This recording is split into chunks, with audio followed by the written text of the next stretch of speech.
All right, what's up? So I'm back to do another scene. So here's something crazy. I made a discovery when I was looking at these scenes earlier today. I don't know why. For some reason, I thought I had 15 scenes left. I like counted in my brain 15 scenes, but in actuality, it's only 13 scenes. So this is scene 11 right now. So after this scene, there's only two more scenes after this, and then I'm done with this. I don't know what happened. I don't know where I got 15 from. I don't know what I don't know what that was. Like I don't know if my brain tricked me into thinking that so that I would be more productive or what.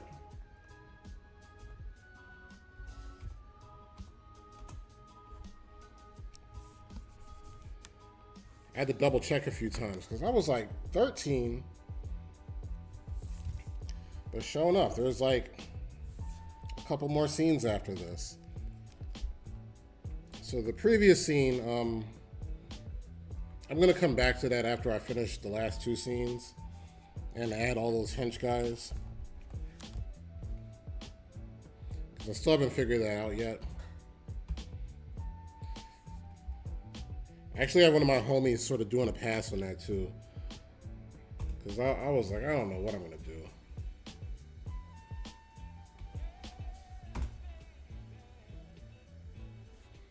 But this is kind of an interesting scene because it's so clean. It's already laid out.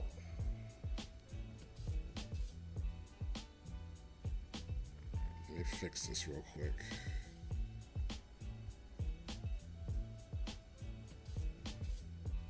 Yeah, the layout is so clean. I really don't have to redraw this too much. Just go over it.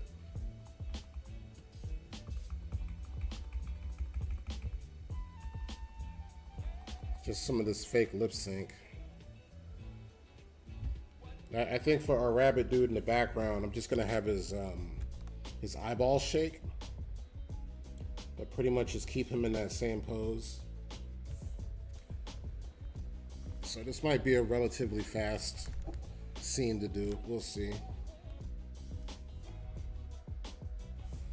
But as for this drawing, I don't think I really have to change anything. It's pretty clean. So I'm gonna just go right over it.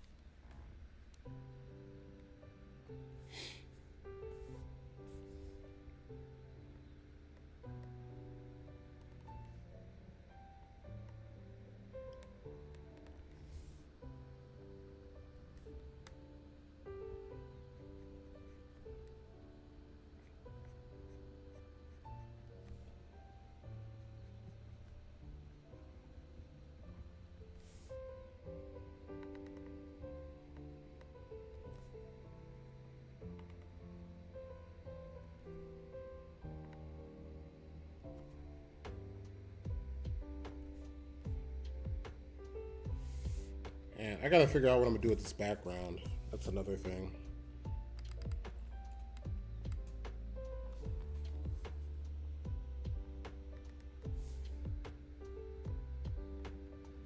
With a lot of my more recent work, the stuff I did after I started working on this, my process is to do the backgrounds first, so that once the animation's done, it's like done, and I don't have to worry about it too much.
Bah, I didn't stretch my hand before I started working on this.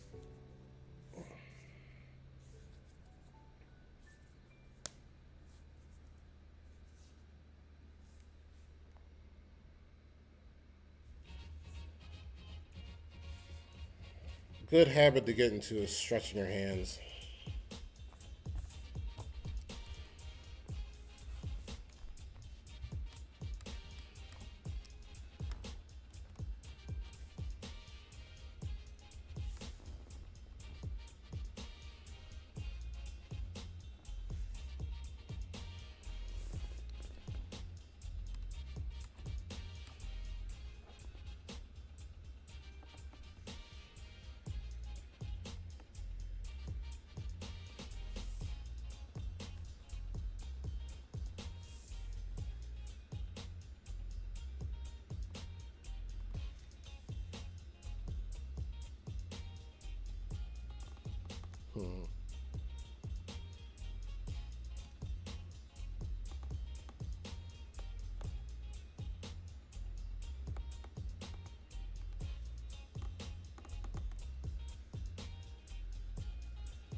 I just realized I'm wearing a Twitch hat, streaming on YouTube.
So what I'm thinking about, instead of having her mouth just flap while her body doesn't move, I kind of want to do this, this like anime line boil thing. I don't even know if there's a name for what it is,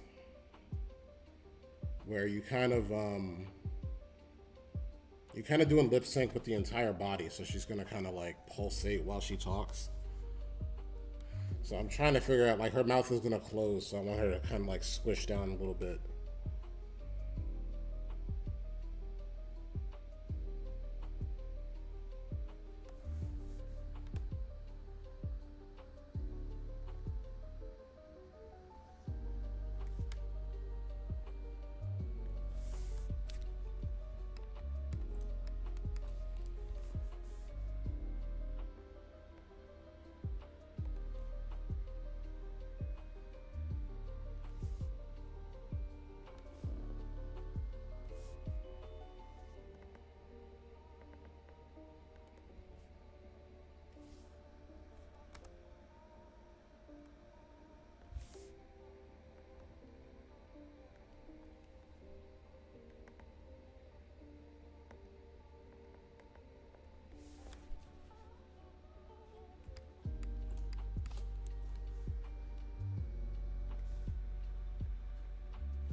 I just realized I missed a spot. Hold on.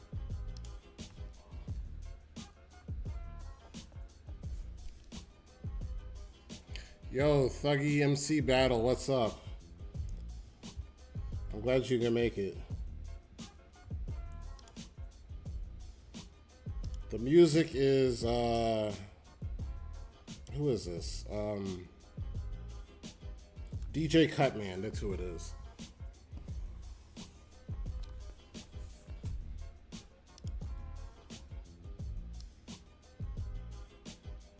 I like DJ Cutman because I don't get a lot of copyright strikes because he mostly does video game samples and stuff.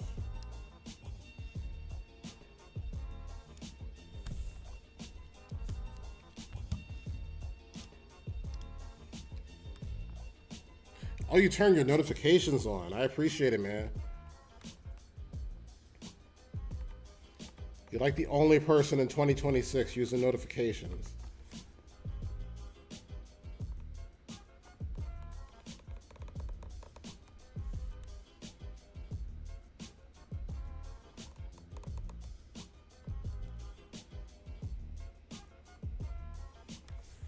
How did I draw these teeth in the storyboard?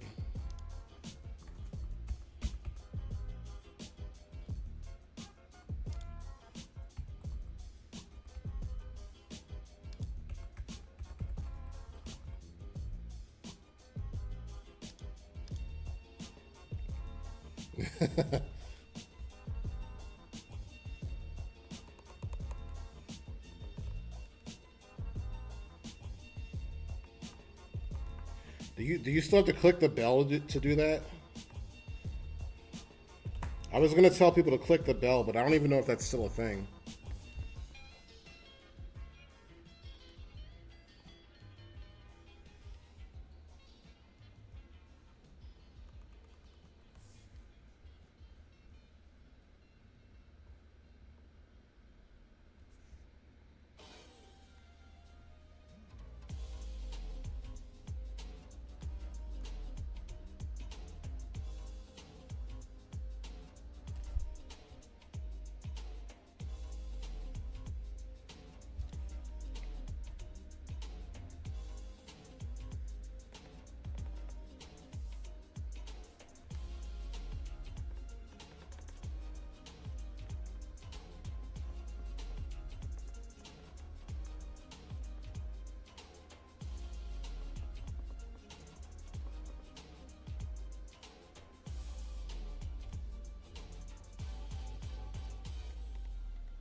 I think it's better now. If it's already scheduled for a certain time, they show a notify me button. Okay, dope.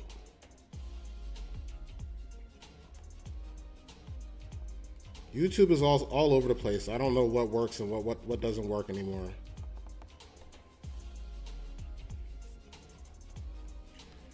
I try to use the schedule function, but I wasn't sure if it was working or not.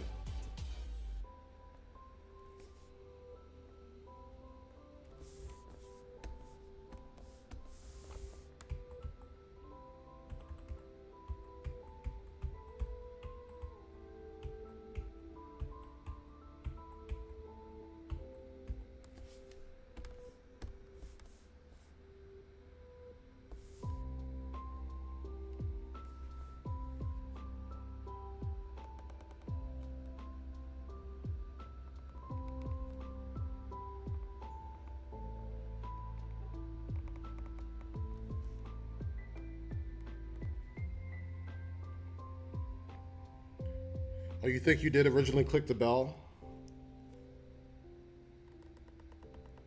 I guess if it's still there, I gotta tell people to click the bell. That makes no sense to me. Because, like, why can't you just show the people who subscribe to the channel the content to the channel? If they didn't want to see it, they wouldn't subscribe.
That's true. I wonder if it's an extra step to stop the channels that post too frequently from spamming people. That makes sense.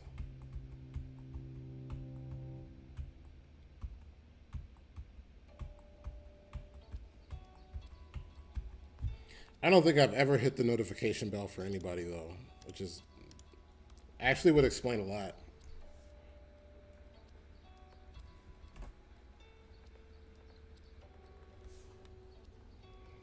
I might go through and do that for a bunch of people at some point.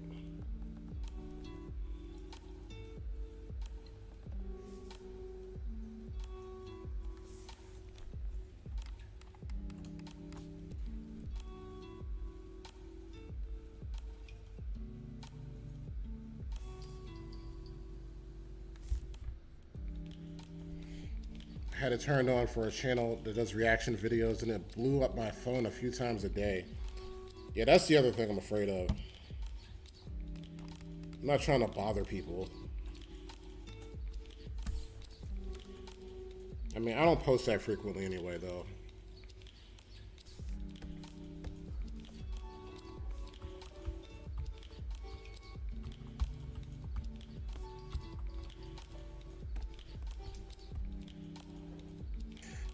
Back in the day, it used to be on by default when you subscribe to a channel.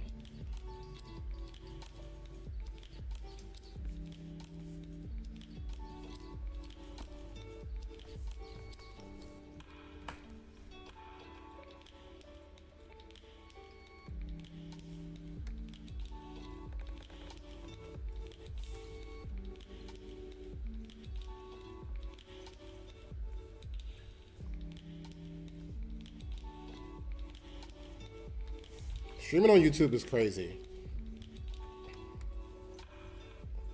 Because like for me personally, it's better than Twitch because I got more followers on here. And there's also like discoverability. But I think Twitch has a better like infrastructure built in for like what you can do with the video after it's done. Like it has these tools that like automatically let you make the videos vertical and stuff like that.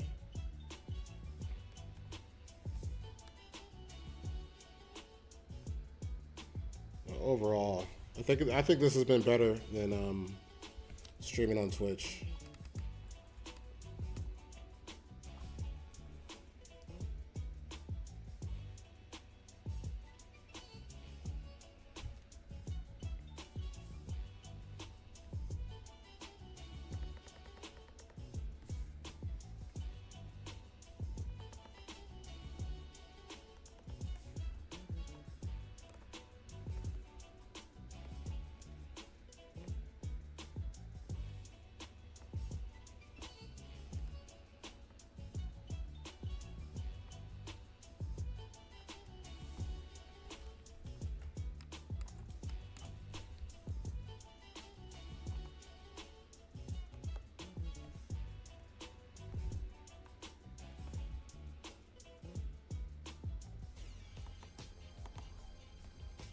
Like I see all that wearing a Twitch hat.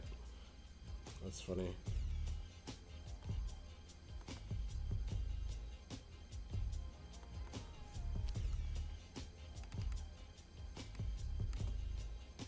I watch live streams on Twitch, but if I catch it live, I'm not gonna go on there and watch it after. Yeah, that's another thing. I notice people do watch they watch the streams afterwards on here,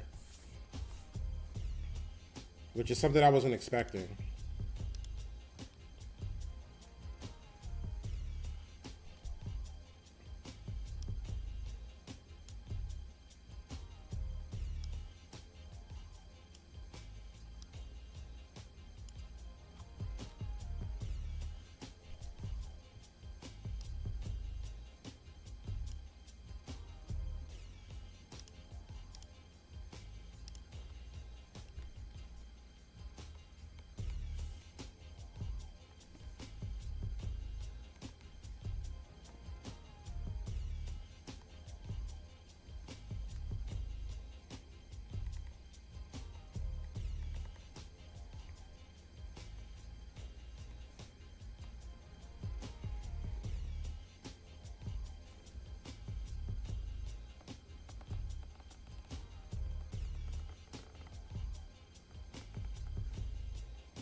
What's funny is there was a lot of people I followed on Twitch for specific games from back in the day.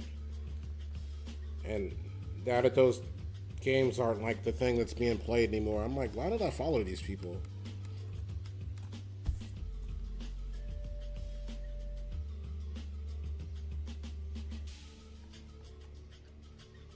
I think I followed a lot of people for Street Fighter V back in the day. Now they're playing stuff I don't play.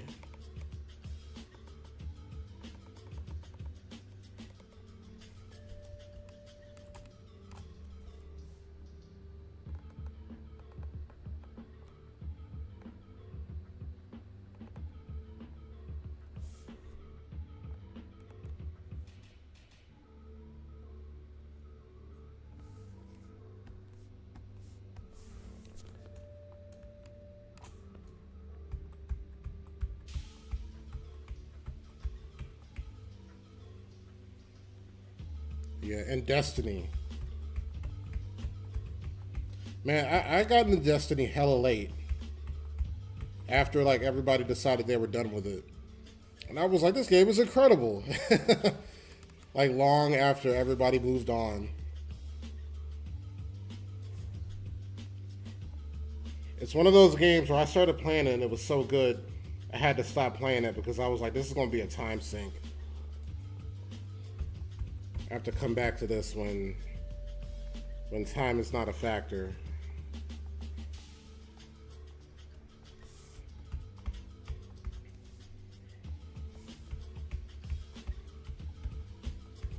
Even though I haven't played enough of it to know why everybody's so upset about it.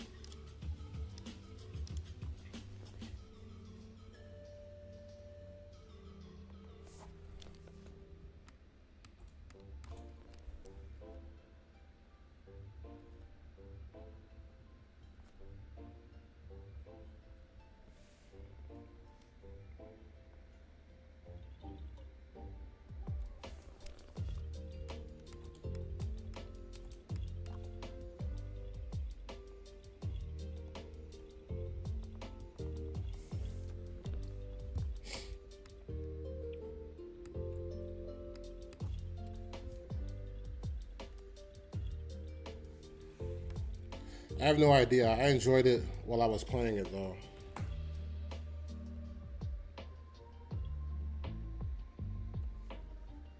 It might have just been like those people that complain about everything. But there was definitely a time where every streamer or like Let's Player I know had some like daily complaint about Destiny doing something.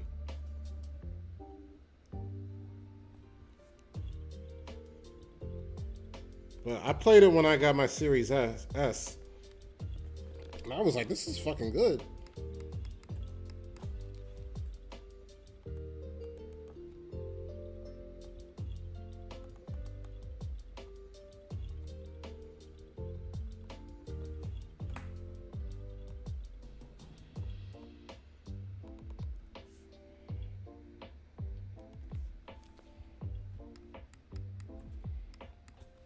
I think people just complain nowadays. Like I play a lot of Fortnite Zero Build now, and it's like you can't do nothing without your phone figuring out that you're doing something. So the algorithm on TikTok is aware that I play Fortnite, and so it always gives me these dudes who are screaming about like some non-issue. I've played other shooters more recently, but they don't feel as good.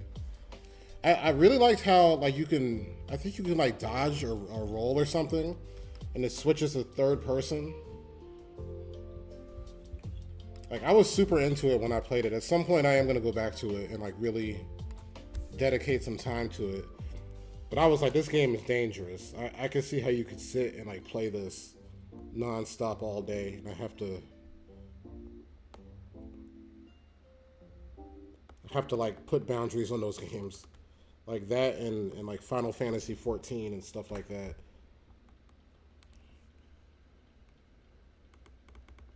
It makes me panic how good they are.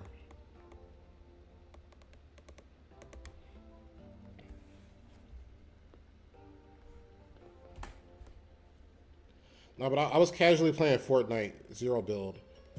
Because, Fortnite has a stigma. I used to be one of those people. I was like, yo, I'm an adult. I don't play no Fortnite.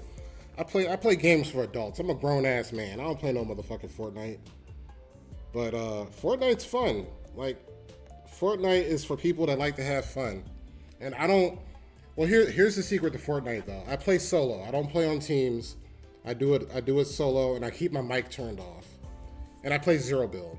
I think that's the secret. Like, I don't do the build stuff. I don't get how people can play like that. But if you play it like as a solo campaign with like no proximity chat or anything, it's pretty good. You say you think you had like 25,000 hours in Destiny or something, and all your friends had more. Yeah, that's what I'm afraid of.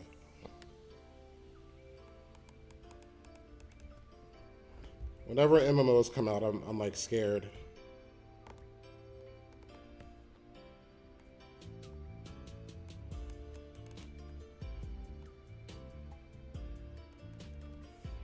Last game I played that was like that. I was really into Fantasy Star Online, New Genesis, the update to 2,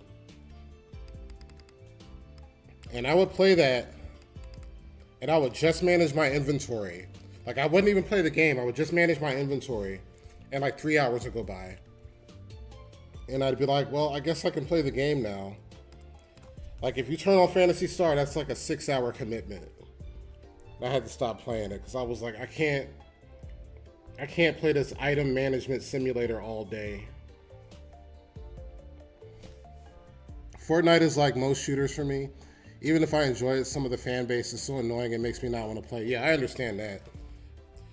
Like, when I first started playing it, I was playing in a vacuum, and so I wasn't like aware of like, I don't know, how people are.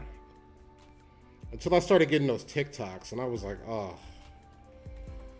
Like, why is everybody so mad?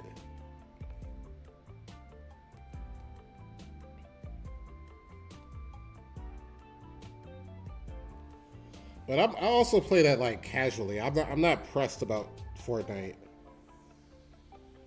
Like, I got videos where people are spazzing out over Fortnite. And I'm like, there's something going on if you're spazzing out over Fortnite. Randoms ruin most things, yeah.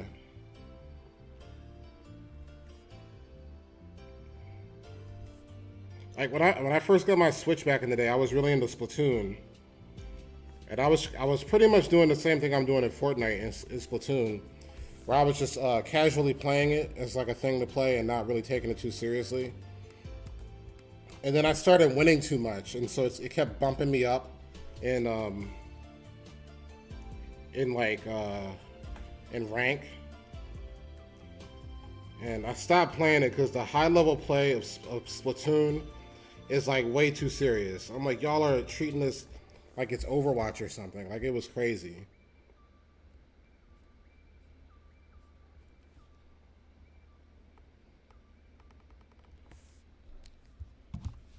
Like, I saw this video of this guy like losing his shit over Splatoon, and I was like, Splatoon is not even that serious.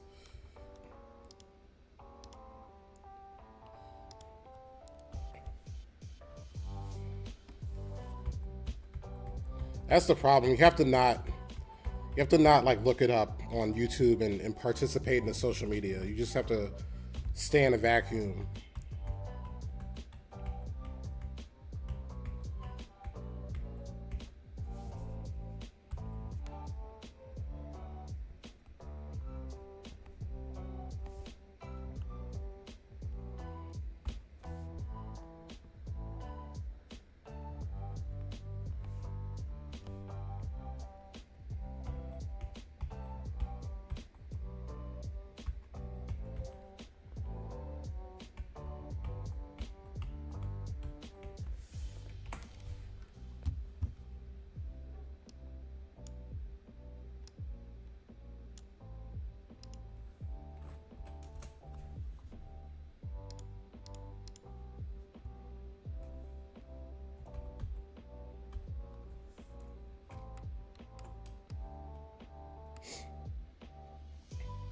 That's the benefit of playing games after the hype dies down. Yeah.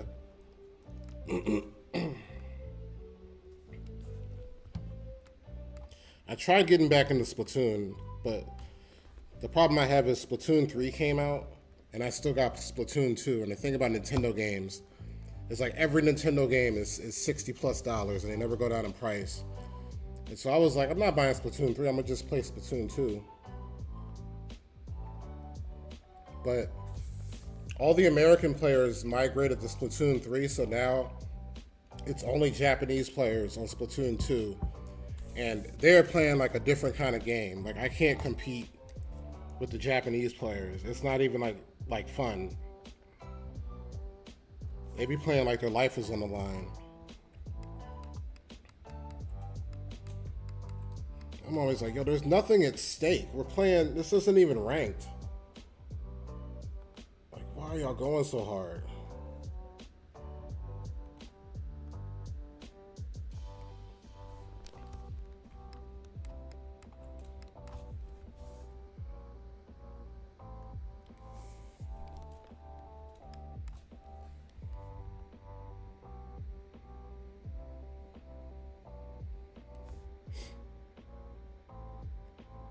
Yeah, like Super Turbo. Yeah,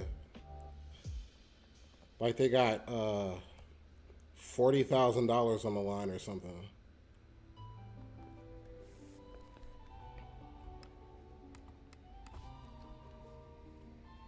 I tried playing Street Fighter online. Everybody kept rage quitting.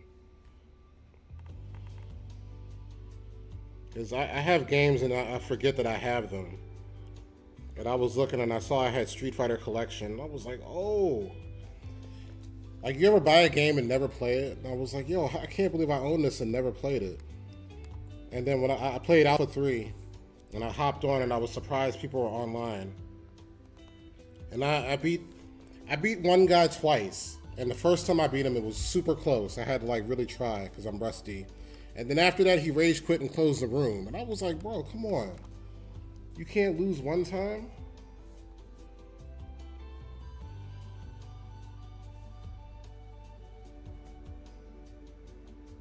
And I was rusty. Like, I hadn't played in like years.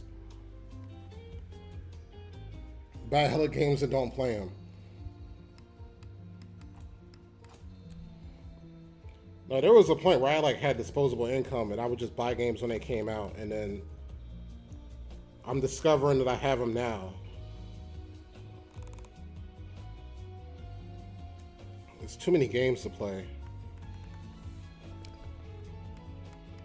Especially if you count the free games.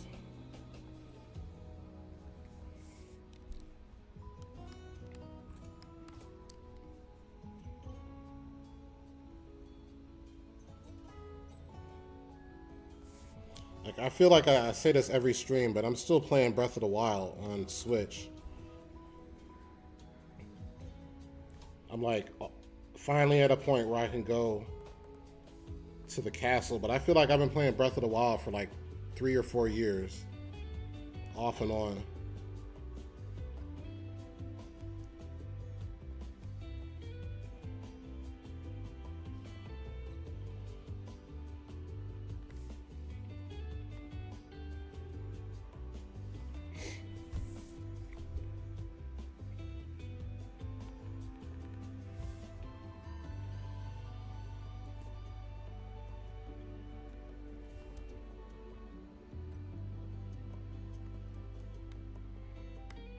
I started the second one, but I hate gaming on my Switch. Really? Why?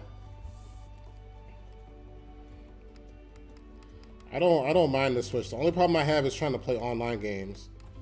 But it's been pretty decent for me. But I don't play nothing. I don't play like console games on the Switch. I play like JRPGs and like retro games. It's not bad, but it's hard to go from playing Final Fantasy VII Remake on PS5 to playing Zelda. Yeah. Well, Zelda's that's like a Wii game. That's like a Wii U game.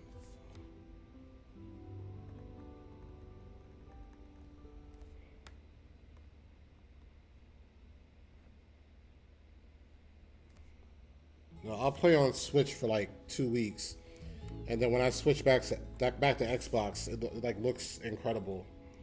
I'll be like, wow.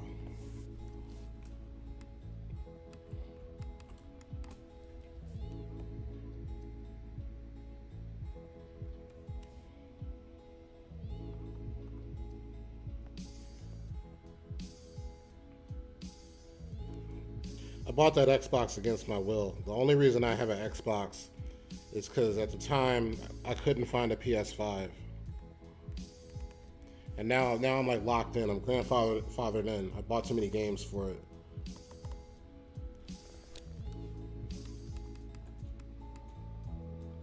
I buy a Switch 2 when Animal Crossing comes out though. That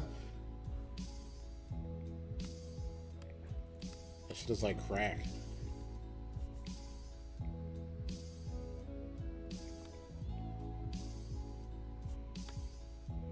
I think Zelda and Splatoon are the only first-party games I have on Switch. Everything else is like a remake of an old game or some indie game. I got a lot of indie games on there.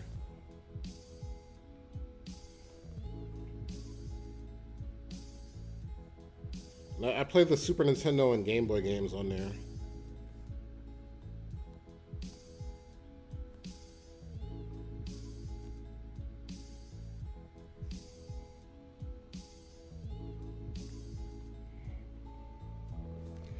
I was itching to buy an Xbox for a minute, but every time I tried, I couldn't justify it because all the games I wanted were on PC too. Oh yeah. My PC is a potato, so it worked out for me. Now I think like PlayStation had a lot more exclusive games, but I think so much time has passed that everything has been ported except for like Final Fantasy VII, not remake, whatever the second one is. I think that's the only thing that's not on there that I want.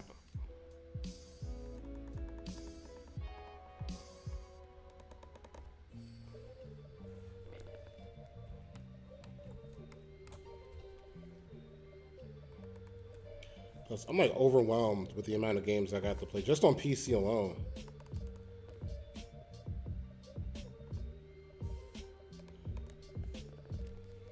Rebirth, yeah.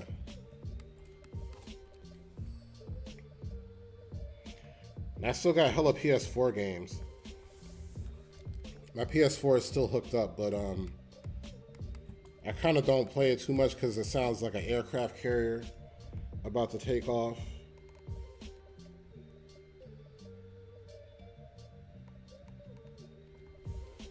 But I got mad games on there I haven't touched yet. I got like Spider-Man on there. I've never played that.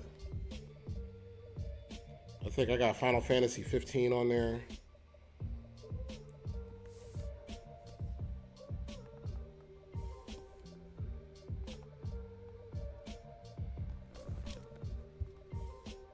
Yeah, it's probably gonna come on there.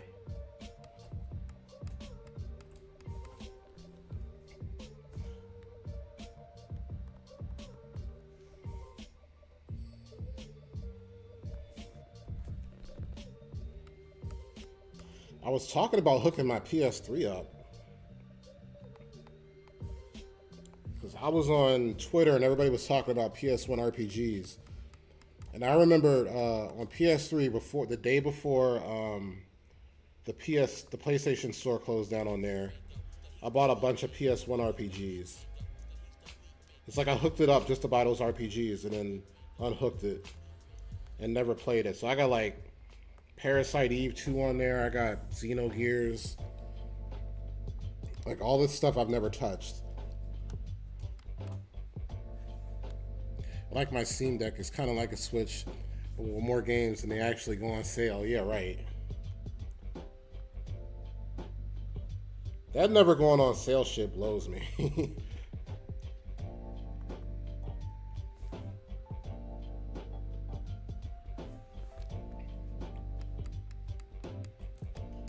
Because I wanted to play the Pokemon game, like the first Switch release, and I was gonna buy it.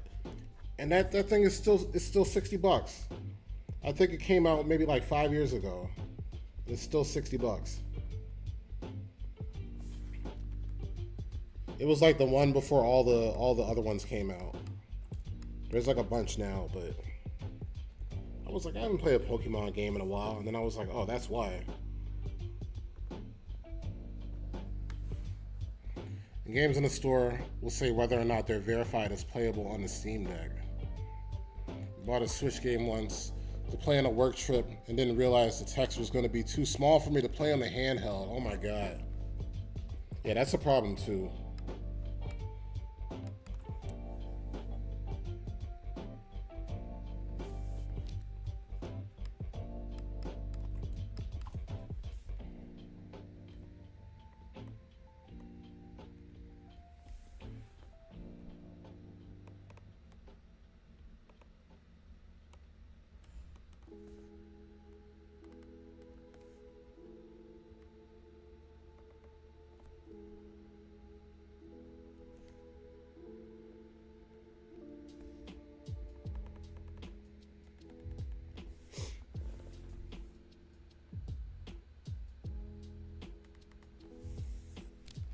I was so mad.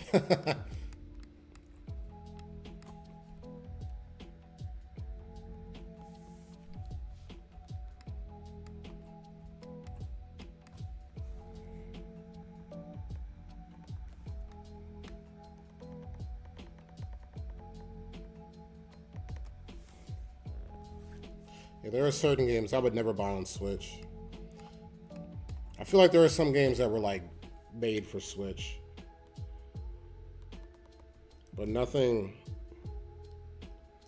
We bought the HDMI mod for the Dreamcast a few years back, but still haven't installed it yet because I don't feel like soldering.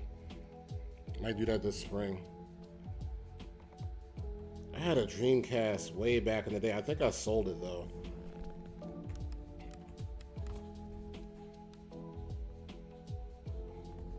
I think a Dreamcast is a good system to have though. Like as far as like old systems that are currently hooked up.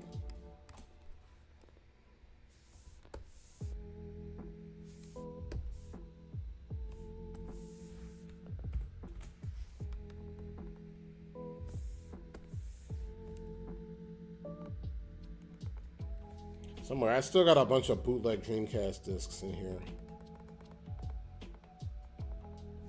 With a Utopia boot disc.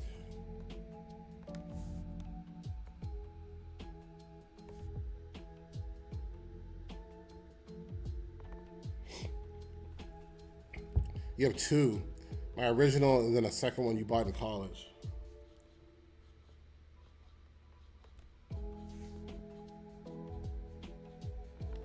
I think I sold mine years ago, and I got like a lot of money for it.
Oh yeah, DJ Cutman is fire, yo.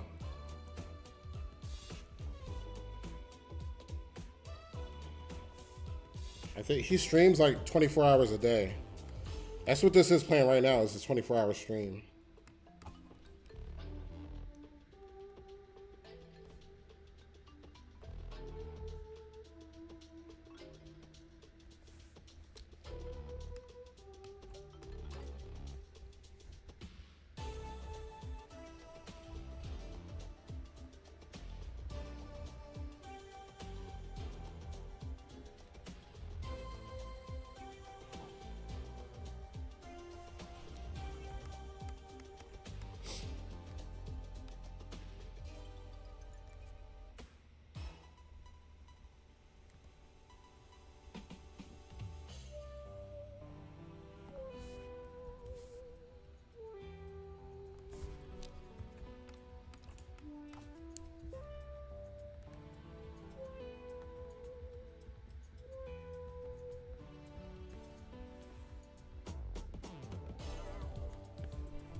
Oh, you just realized that was in Blender? Yeah. I started using Blender because like I was paying for Adobe Animate, but I only really use Adobe Animate for like paid work. So if I'm not doing paid work, I just let it lapse. And Adobe does this thing where they, like, if you try to cancel your subscription, they'll try to charge you a cancellation fee of like $250 or something. And so I'll just let it lapse, and then they won't cancel it because they don't want anybody to cancel. So usually I'll just have it be in like limbo until I get more paid work, and then I pay for 1 month, which is like $20, and then after I'm done with it, I let it lapse. But I started using this because I didn't want to start messing with this and then have them actually cut it off when I start working on my own stuff. Yeah, they're crazy. Like, did you hear about what happened when they were like trying to cancel Animate, and then they had to backpedal because the internet caught on fire? The internet exploded.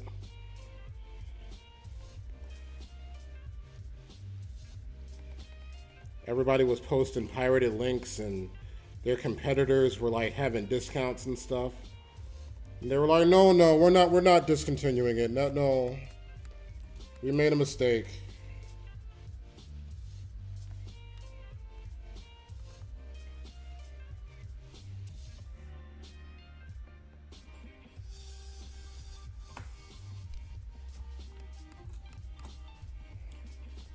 They better be careful because Blender's real close to being better than them.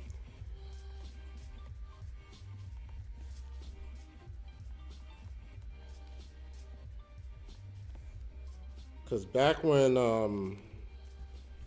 I first tried out the Blender 2D tools, they were like bad to the point where I couldn't use them. I was like, I can't make any cartoons in this. And I think maybe that was like a year ago or something like that. It's like they're coming to take the throne. And then, like, it's open source, so people make plugins for it too.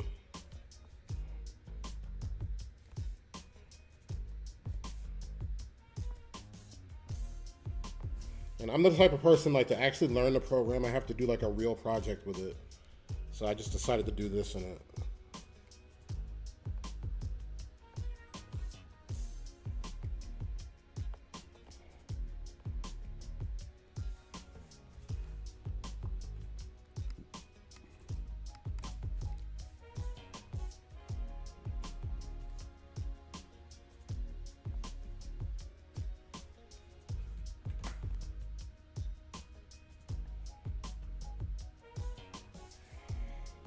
I stopped using all this stuff a while back and don't miss it.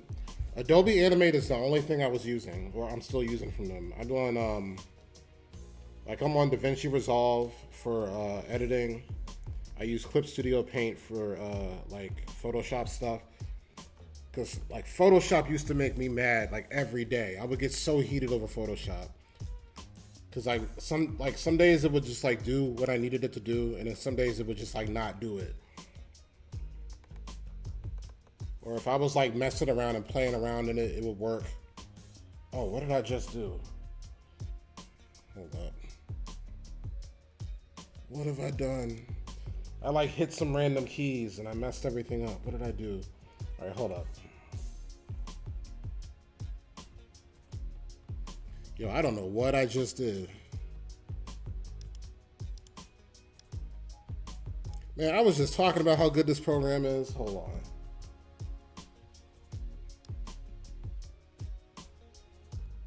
What did I do?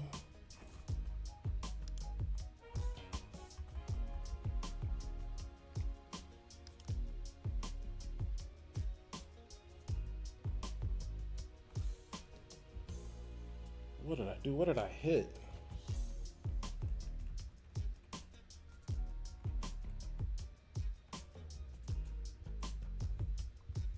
Yo, there's no menu or anything. I have no idea what I did.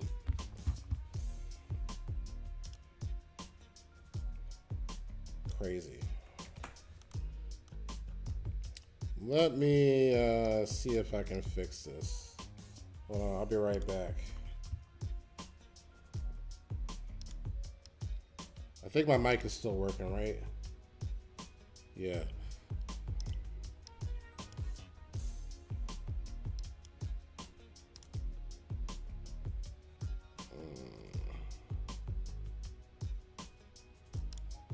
Now, how's it gonna do me like that when I'm sitting here praising it?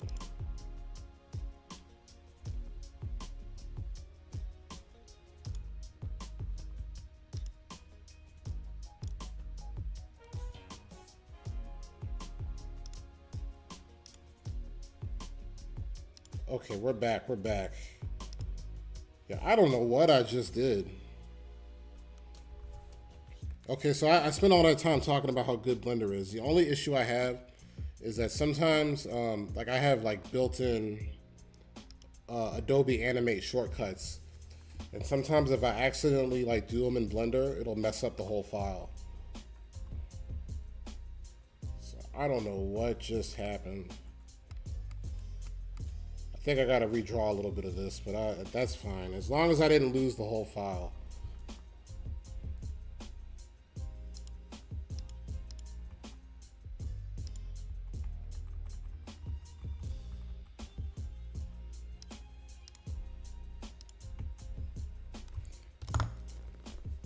Crisis averted.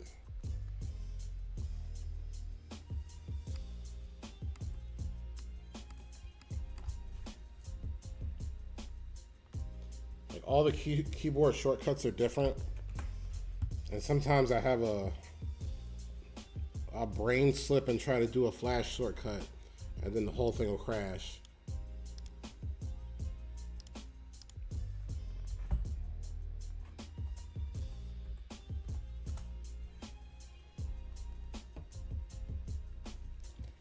I mean, it's still better than Flash though, because I've had way worse crashes than Flash.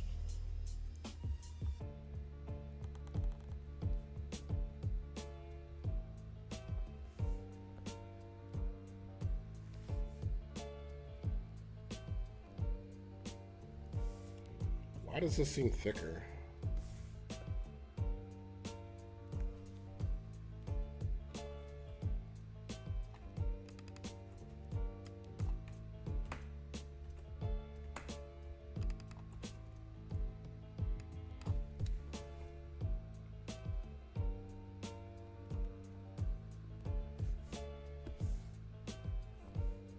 Oh, I see.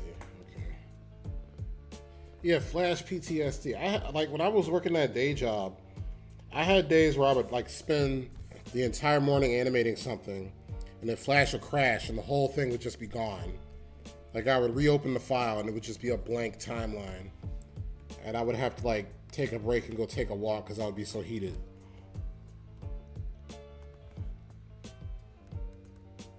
Like as long as the drawing stays, it's still better than Flash.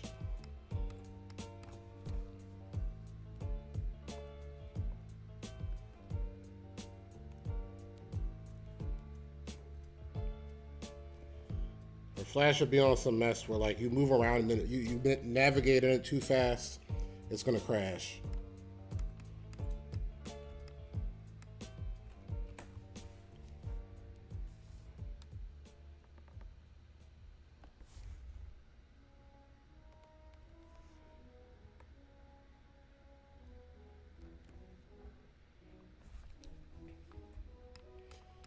I think the only thing that's holding Blender back from being real competition is the way you have to color.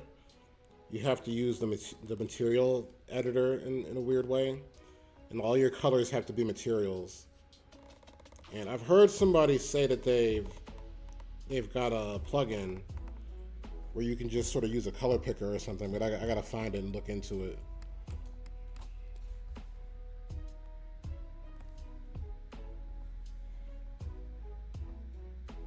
I remember when I could finally afford to pay for Adobe shit, and I was like, why does it crash more than when it was pirated? Right.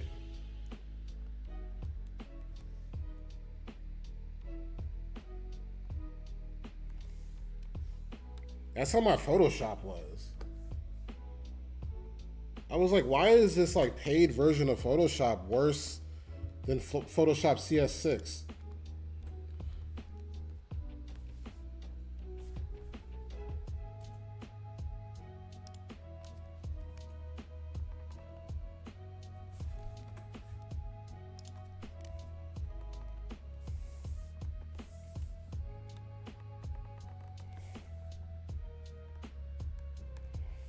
Photoshop used to have me heated. Like I don't be getting mad at video games when I lose a video game. So there's something about Photoshop.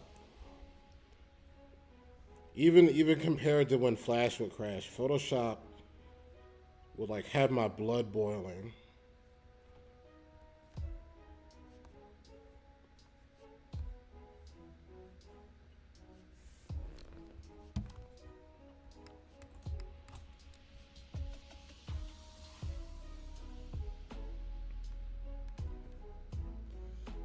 So now I use Clip Studio.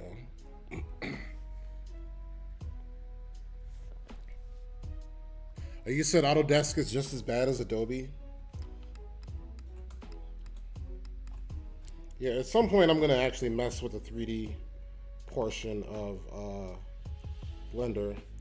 Because I've seen people who, like, I'm in, like, you have to go to the 2D animation, like, startup setting to, like, get to this, like, preset interface that I'm in. But I've seen people do, like, they go to the 3D interface and they do 2D animation and then, like, 3D in the background. And it's, like, a weird hybrid kind of thing happening. But I can't wrap my head around it yet, but I'll figure it out. I think Blender is easier to learn than Toon Boom Harmony.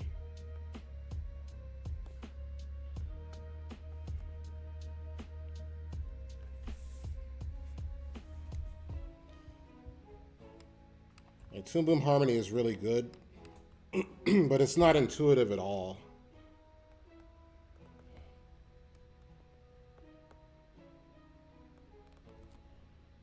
And it takes a lot of time to set it up.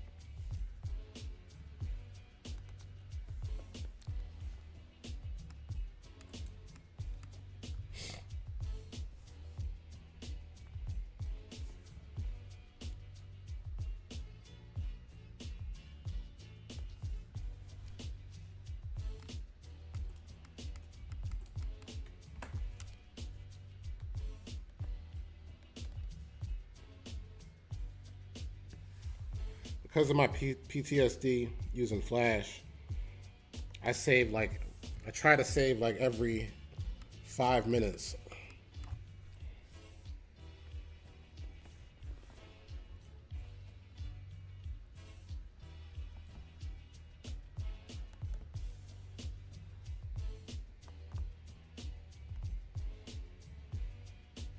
I want to do animation sometimes, and then I remember that means I have to draw.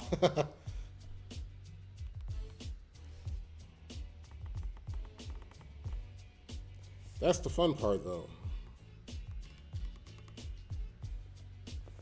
You never draw anymore?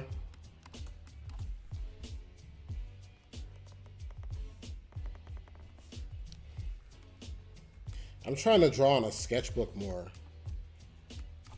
I realize all the drawing I do is like a means to an end. I never draw for like recreation anymore. So I'm trying to get back into just like drawing stuff in my sketchbook. But it's hard to not feel like, I feel like I'm wasting effort where I could be like applying it to a project or something. It's a bad mindset to have. The only thing I draw these days is graffiti during work meetings. As you should.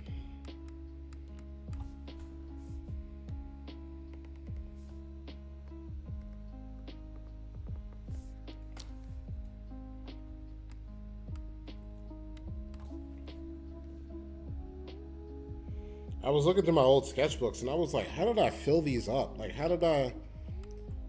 was I drawing in the sketchbook? And I remember, I realized that a lot of those sketchbooks got filled up while I was in a class of some kind, listening to somebody yap.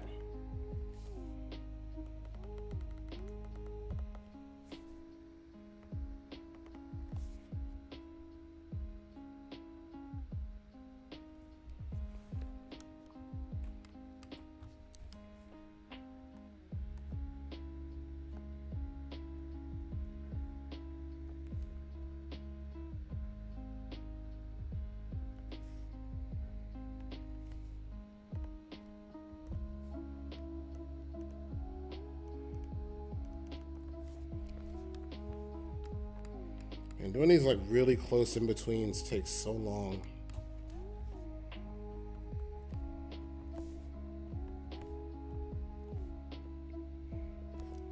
I think I just gotta lock in and try drawing some weird shit, some non-humanoid shit. Yeah.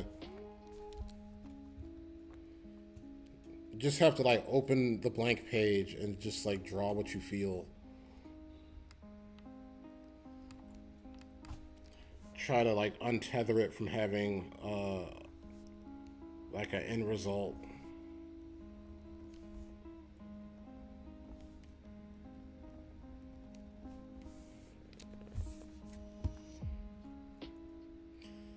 Because even I have a current sketchbook now, and everything in there is just like preliminary sketches from paid work or me like doing a character design or something that like is actually going to be used.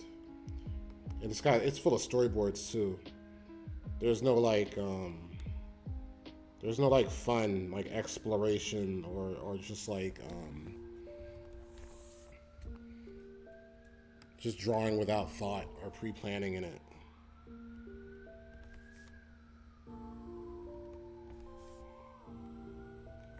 And I'm like, this shit's supposed to be fun.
I guess I'll do the rabbit next.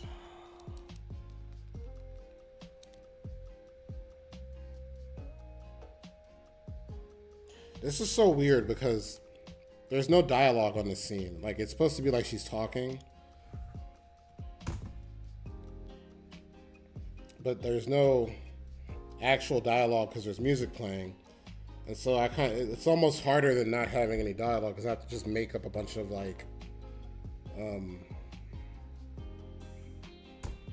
do a bunch of fake mouth flaps with these 3 frames.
All right, I think I'm gonna run to the bathroom real quick. I'll be right back.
Well, hopefully the mic muted. The bathroom is so close, I felt like I should probably mute the mic. Because this mic picks up everything. But, what was I doing?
Oh, it was muted good. Okay.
Just realized his ears are kind of off model in the storyboard.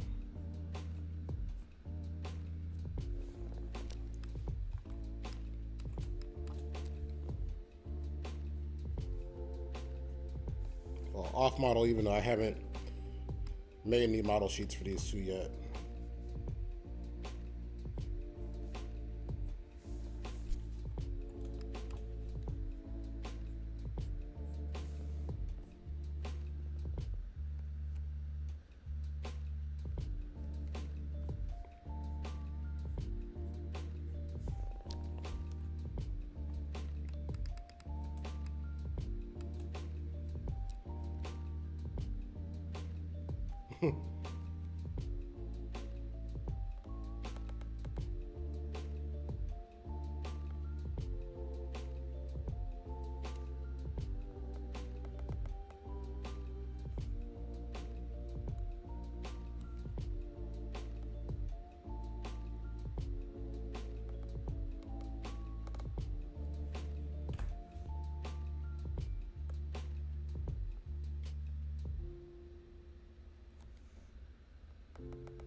This mic is crazy.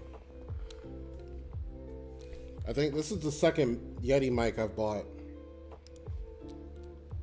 And like functionally they're pretty good, but they always fall apart on me. Oh, thanks, man. I appreciate it. I feel like I've been working on this forever. I've only got three, well, counting this one, there's only 3 shots left in this little animation. Earlier in the stream, I was saying that, like, for some reason I thought I had 15 shots. And then I checked it earlier today because I was like, well, let me see what I'm working on. And I was like, yo, after the shot I'm doing, there's only 2 more shots. And I was like, where did I get 15 from?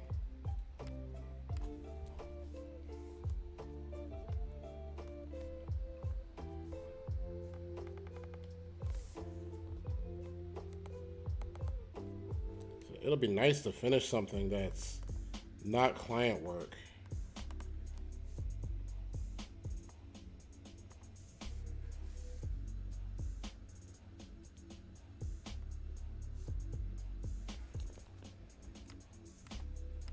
I don't know where I got 15 from. I feel like I tricked myself into thinking there was more work, so I'd finish or something.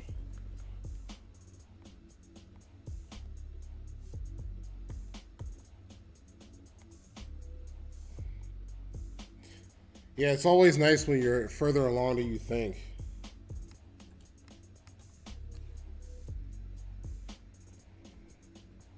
It's always a good feeling.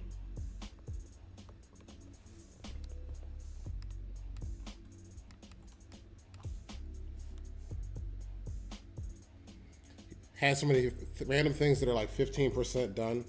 I feel like that last 15% is the hardest part of the whole project. Or like the last third of it is the hardest. Because it's like by that point, it's like your motivation for making it is wearing off.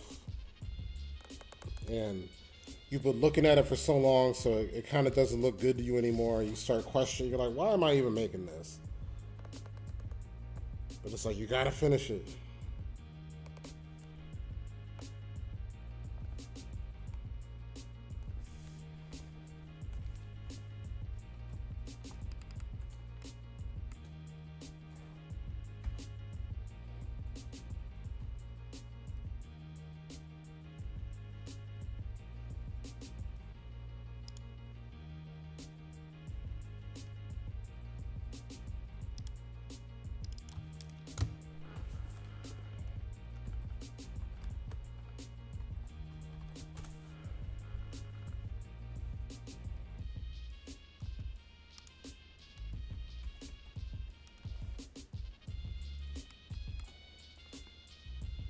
We were back in AIW.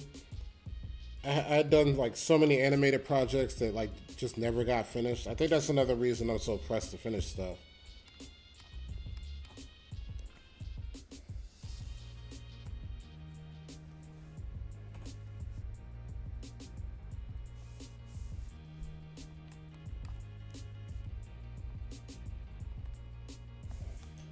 Oh, you know what? I might do this a different color.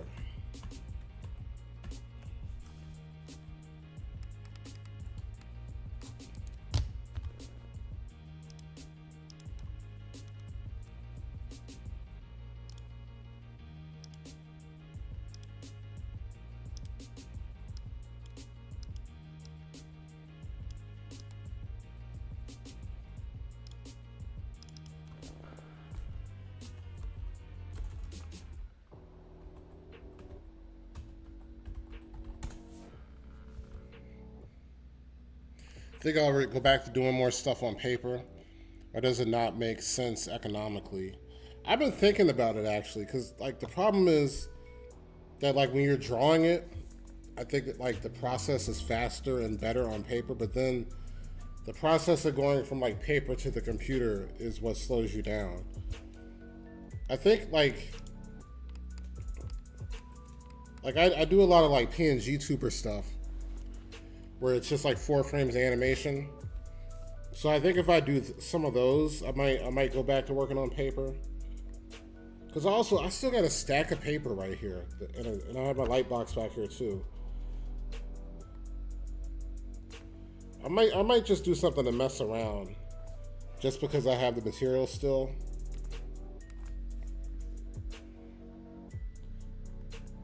But anything like what I'm doing now, I'd probably stick to digital, just because it's so much paper, and it becomes a situation where you got to store all that stuff after you finish it. Like her slash was that was entirely on paper, and I have a closet with a box. It's a shoe box with all the Chris Slash frames in there, because I don't know what to do with them. And some of them, like this, this is just. Oh, wait a minute. Am I drawing on the wrong layer? No. It's like how this layer is just going to be the eyes. Like I have so many sheets of paper where it's like just a mouth because of the layers and stuff.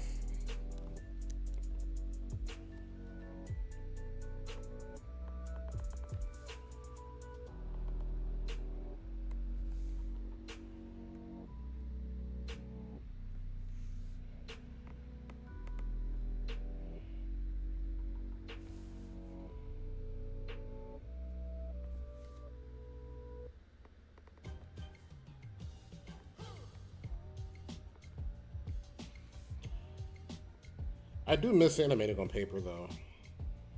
There's something about it.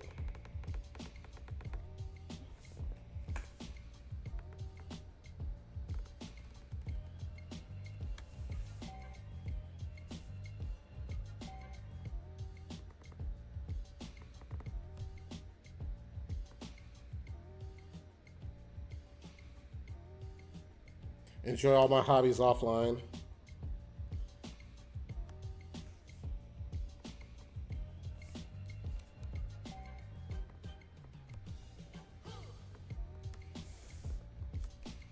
That's the only thing. I feel like I could do more work working on paper too, because you're not staring at a glowing rectangle that's like this close to your face.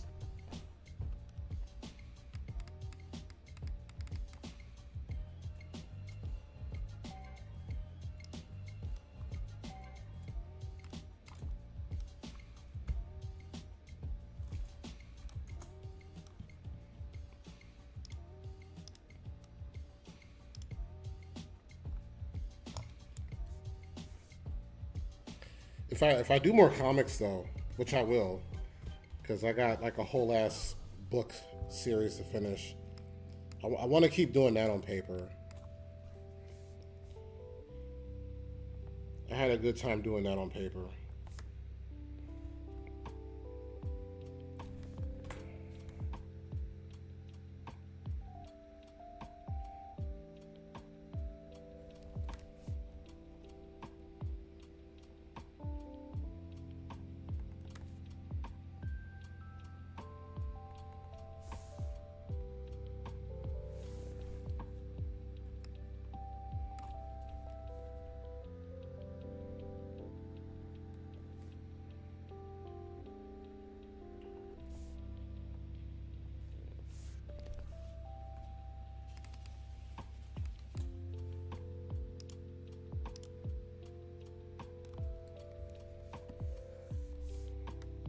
The thing about drawing on paper is it makes you so precise and accurate from not having an undo button. And like I think the fear of messing up is it like makes you a better artist.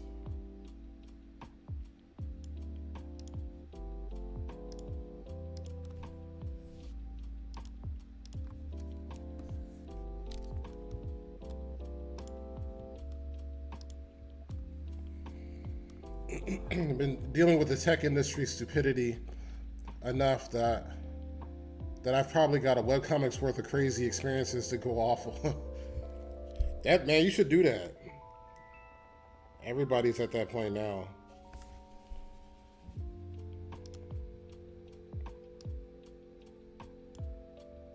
Like I haven't made enough of it to have it be obvious yet, because Slash Zero is low key about the animation industry.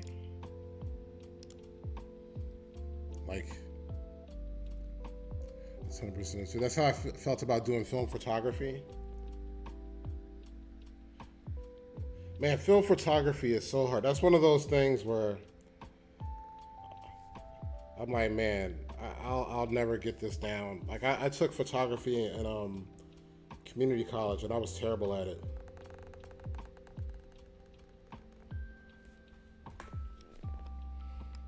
It's one of those things everybody thinks they can do.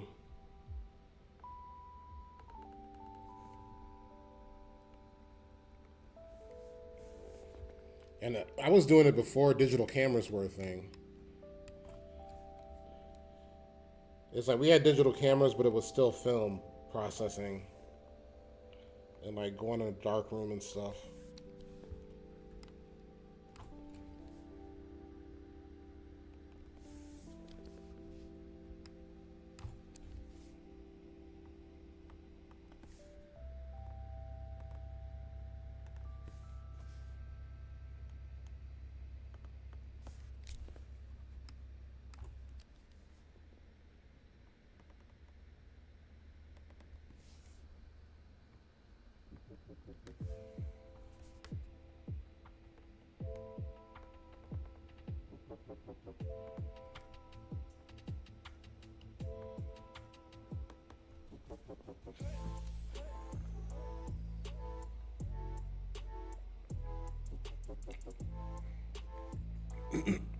You said you did in college. Love that shit. I worked in the lab though, so I could basically use the darkroom and shit off the hours. When I took a class, I accidentally like exposed all my photo paper, and when I went to go use it, all my photos were black. And I remember that paper was so expensive. I don't remember how much it was, but for the time it was expensive, and I had to buy another pack.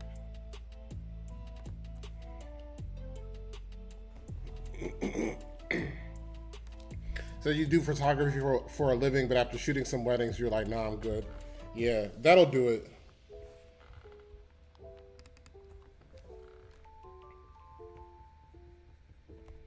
Like, people are crazy.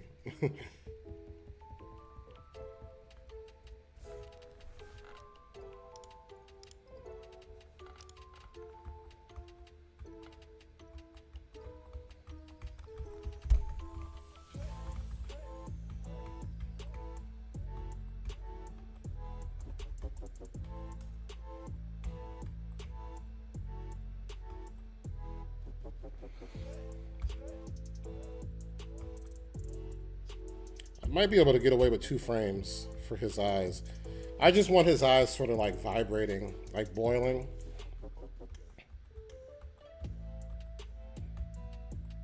Nah, I gotta look at it. Let's see.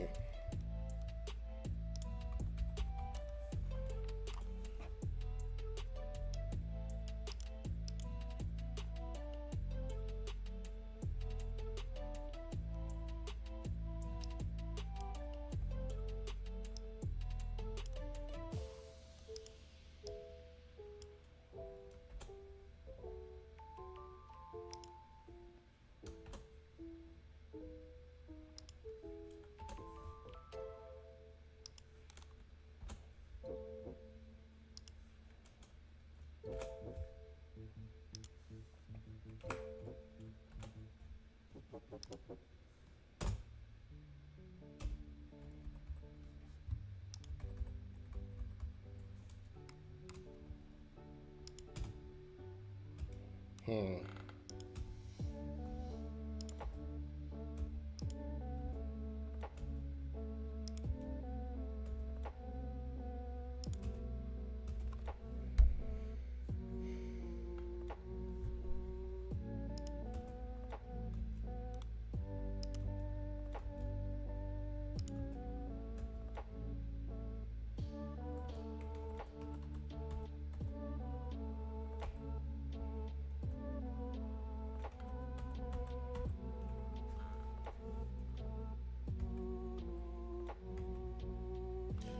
I guess 2 frames is enough.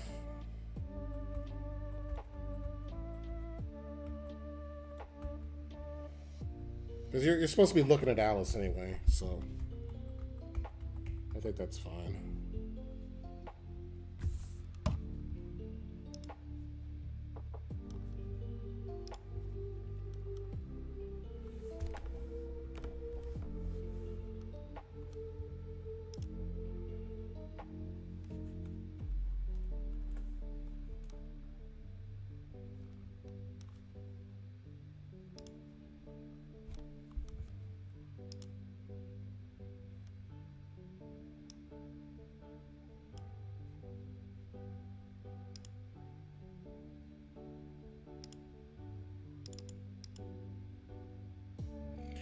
Oh, did I watch Invincible? Yeah.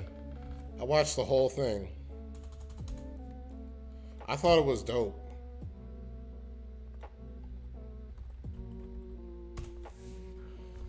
I think that show is hella underrated.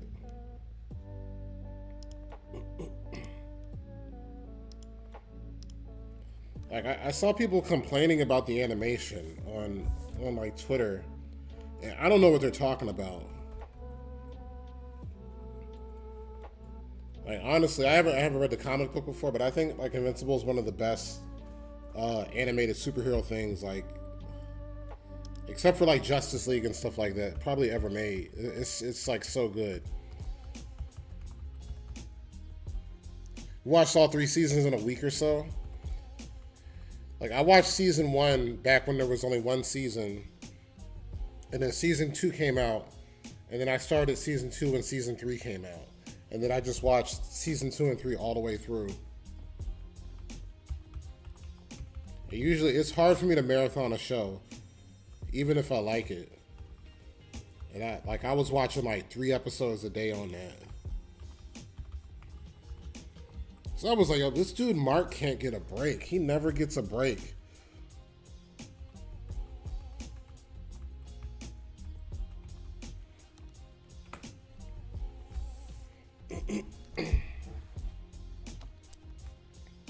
Yeah, people complain about anything. I thought, like, the last episode looks so good. There are these parts, like, Invincible has these, like, little bits of animation in it where, like, they'll do something really minor, but it looks crazy good. Like, there's parts where he's, like, stumbling around or, like, trying to get up and stuff where I'm like, that animation is crazy. People just want to complain about something. I lowered the opacity of the wrong layer. Okay, there we go. Yeah, the fight scenes are crazy. That's another thing, because they be getting hurt. I think, like, the thing I like the most about it is how, even when it's like a one-off villain that kind of has nothing to do with the overall plot, they're like still in imminent danger. Like, that dude could kill them.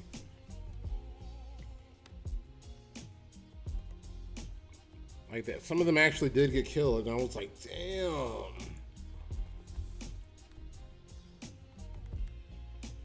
Yeah, I was locked in watching that show.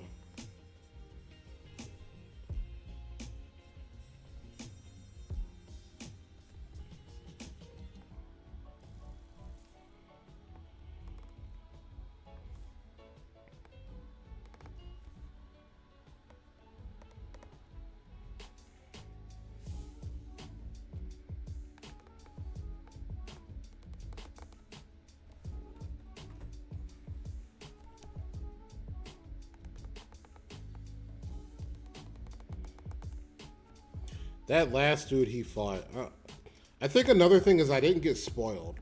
Nobody spoiled it for me. So like that last fight, I was like, man. That part where he was like, I'm so lonely. Take it to your grave. I was like, oh, this is peak television right here. I haven't been like it's very rare that a cartoon like has me on the edge of my seat on like some Dragon Ball Z shit where I was like, yo, what's gonna happen? Yeah, not have to hear anybody's opinion. Yeah, that too. People pretending like it's not dope.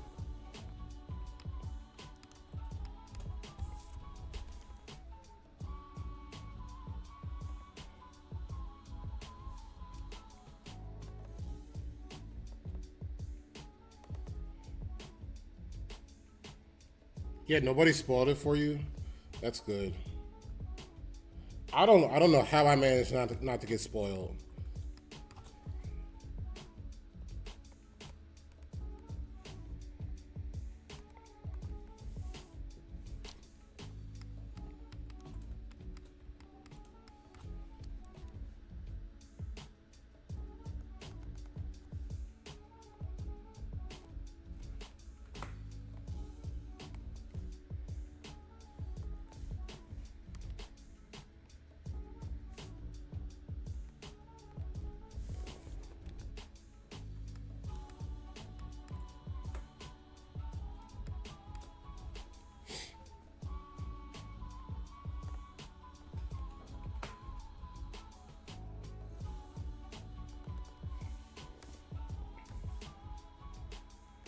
I think season 4 is supposed to be coming soon.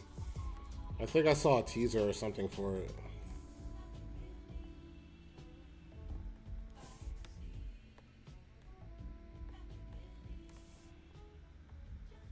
You know, I still gotta watch. There's like a spinoff.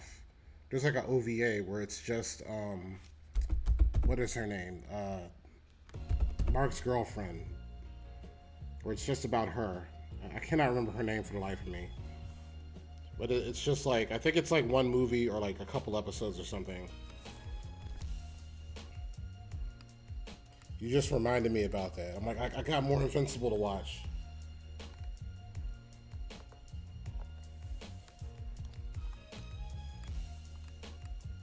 Yeah, Adam Eve. Yeah, that's her name.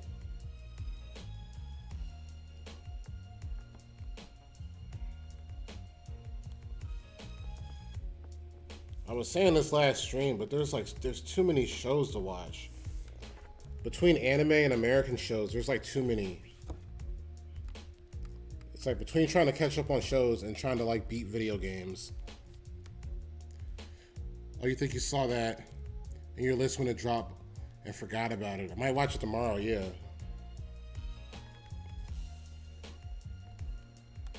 Because another show, I was watching the most recent Batman that came out, where they got like the original, they got a bunch of the original people from the animated series, the original animated series.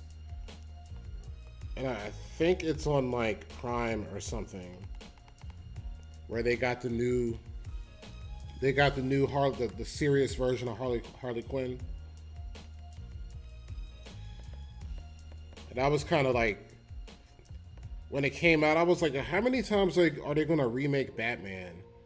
But I watched like 2 episodes of it, and I was like, okay, I gotta watch every episode of this.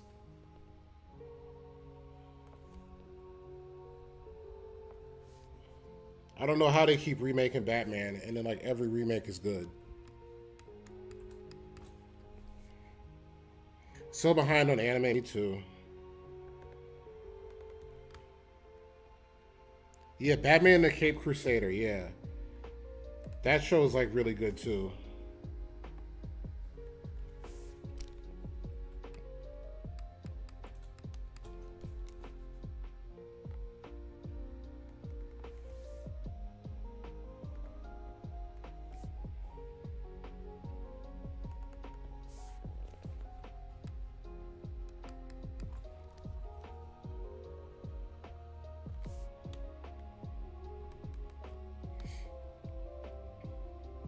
I wish whoever was doing DC's animated shit took over for their live action. Yeah, right. For real. It's like nothing they will ever do will top that Batman Superman movie that came on in the 90s.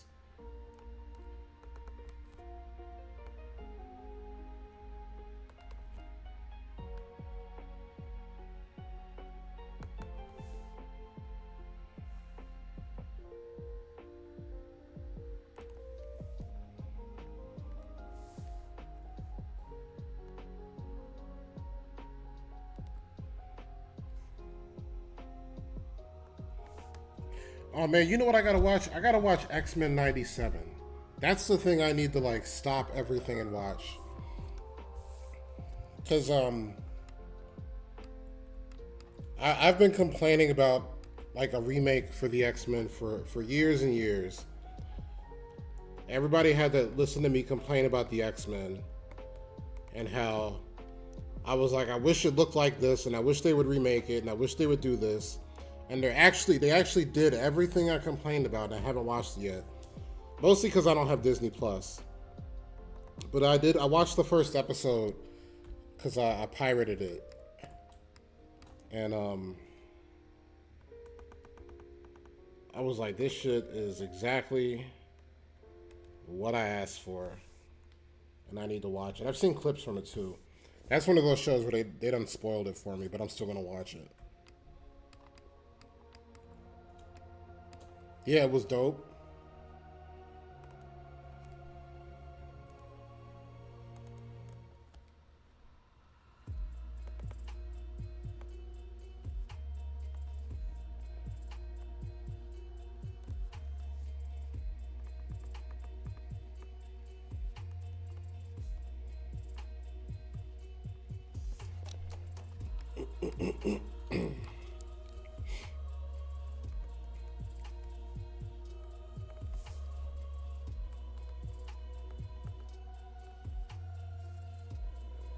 There's like a bunch of cartoons on Netflix I want to watch too, but it's like, how do you watch everything?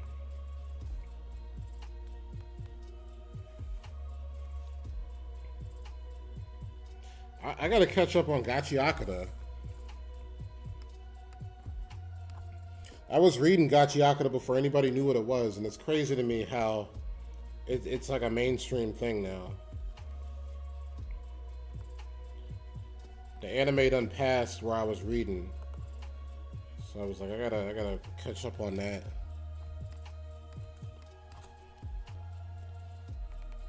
When I was reading that manga, that was one of those things that I thought would never get animated because of how it looked.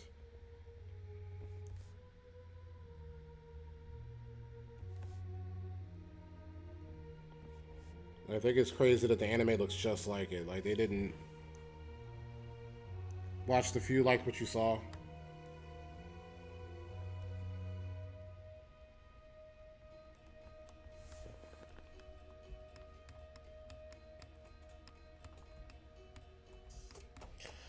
I was really into Hell's Paradise, the manga, but I don't like the way the anime looks. And I usually I have the opposite problem. Like usually I want to watch the anime and not read the manga.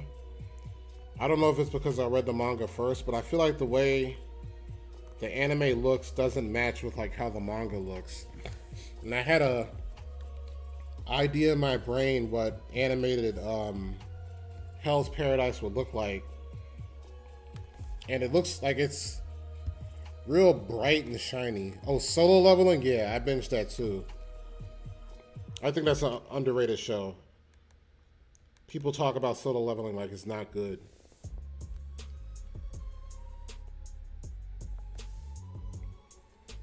Solo Leveling was another one of those shows where I watched like 4 episodes a day. And I think it's crazy because the animation quality like never drops. That's one of those shows where I was like, I know this is 12 episodes. But I think it was like, was it 2 seasons of 12 or was it 2 seasons of 24? I don't remember. But I was like, I can tell by how this show looks, we're going to have to wait like 4 years for the next season.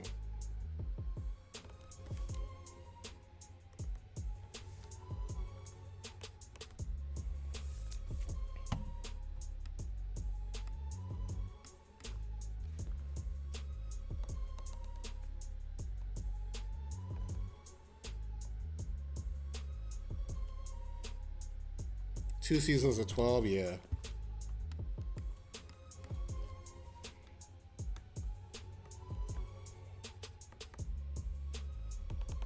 I'm glad I watched that. That's one of those shows where if you listen to the internet, you'll think it's not a good show.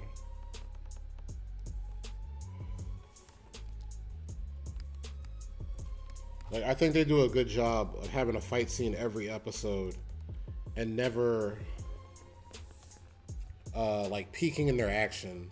Like you never reach a point where you're tired of watching the fights. At least I wasn't.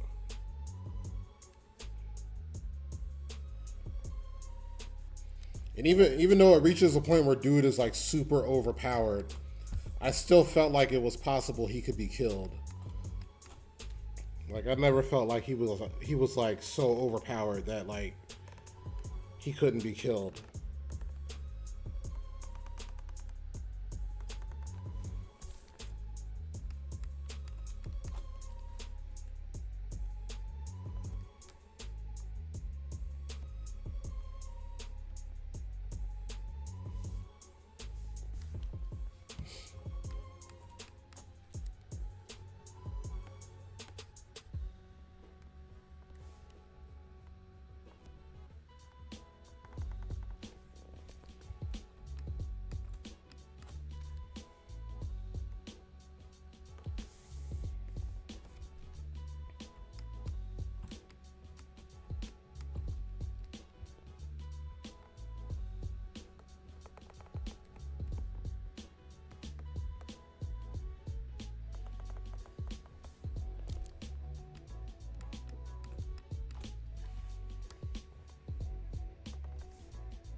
I gotta figure out what the next anime show I'm gonna watch is.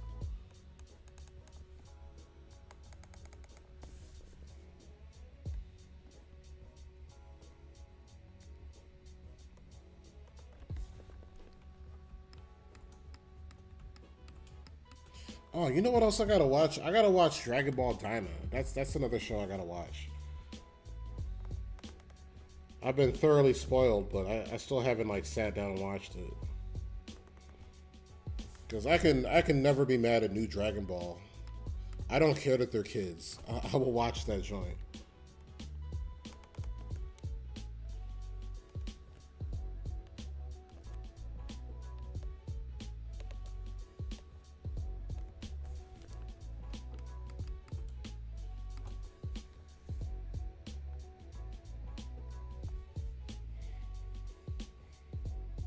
Started rewatching Serial Experiments Lane. It's pretty short. Love that old VHS animation. I've never seen that.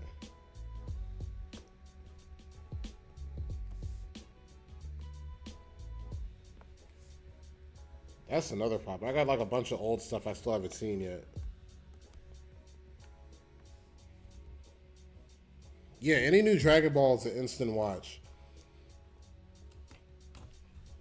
I feel like anybody complaining about new Dragon Ball they weren't around during that big drought where the newest thing was just GT and then that was it.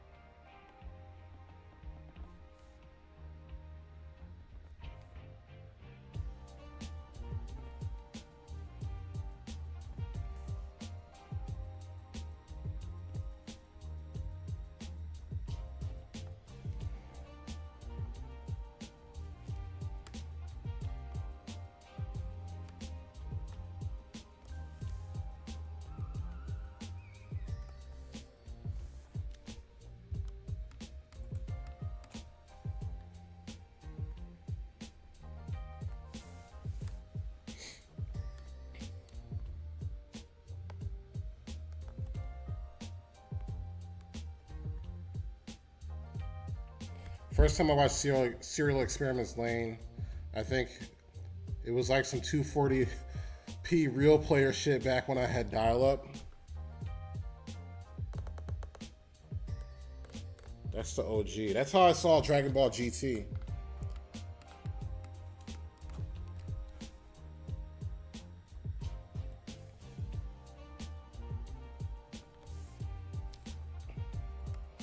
I was just watching the Big O. I started doing a rewatch of that.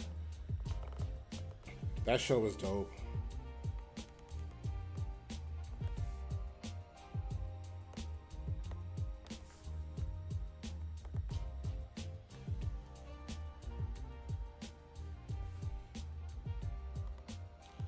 I had started watching Gurren Lagann again because I feel like I think you have to do like a yearly rewatch of Gurren Lagann, like it's religion or something. You have to get your affirmation for the year.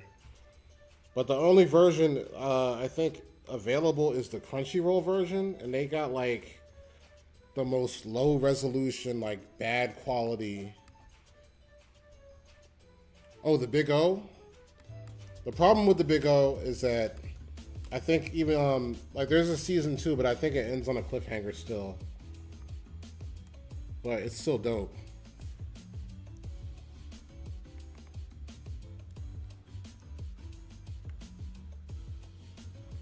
It's like once a year you gotta watch Gurren Lagann and Cowboy Bebop to get your affirmations for the year. You have to be old enough to appreciate Cowboy Bebop though. Once you're like the same age as the characters, you could reflect on life.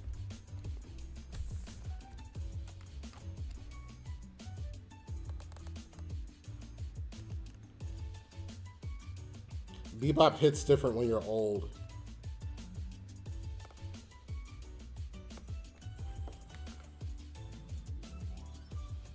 Yeah, Crunchyroll's crazy. Like, I'm like, what am I paying for? It definitely looks like they either like they ripped a DVD or a VHS or something.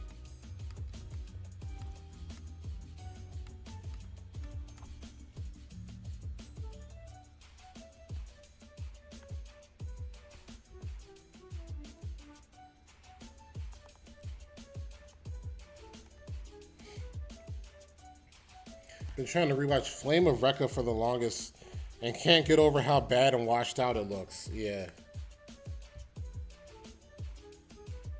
VHS fan subs look better. Yeah, I don't know what they're doing.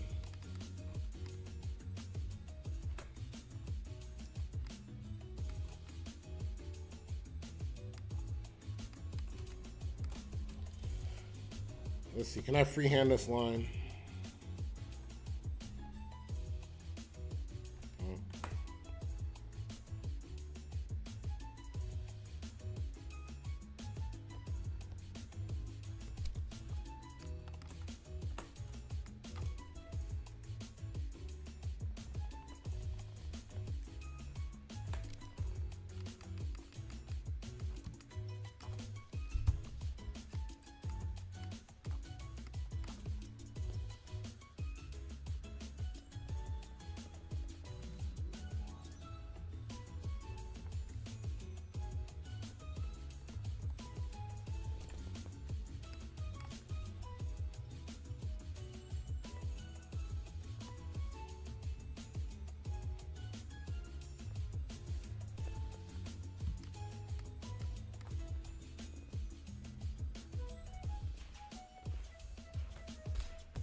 Oh, you rewatch Gunsmith Cats and Dirty Pair.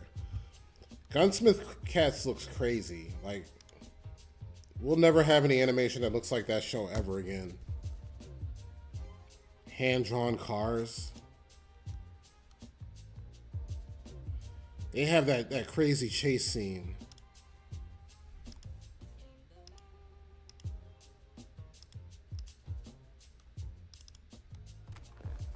I don't think I've seen the original Dirty Pair. I've seen Dirty Pair Flash, where they redid their character designs. Nobody liked it at the time because everybody was like, "How dare you redesign these characters?"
Might try to find Slayers and Tenchi Muyo. Haven't rewatched that shit in like 25 years. Slayers is my shit. I went through like this time where I marathon like every piece of like Slayers media available on on TV, like all the OVAs and everything.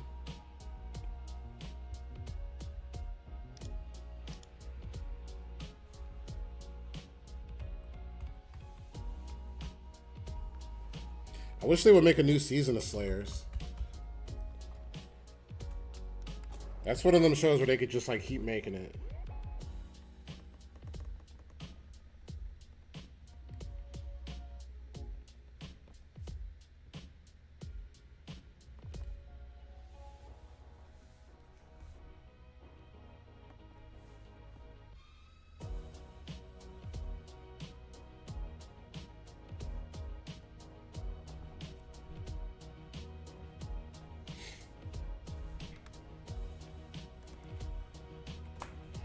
Tenchi Muyo, that reminds me of like old school Cartoon Network.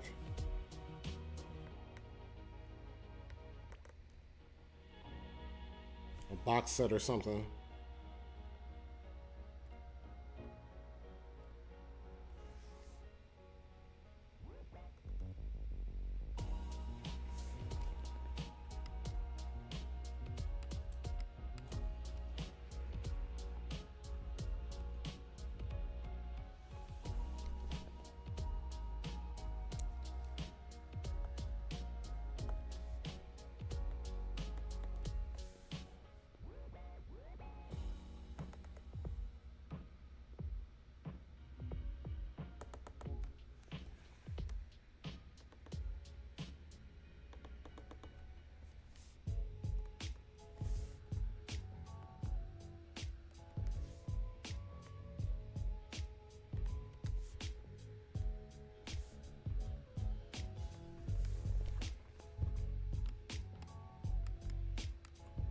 I think the thing about Slayers, people sleep on it because it's like a comedy series, but they got the most,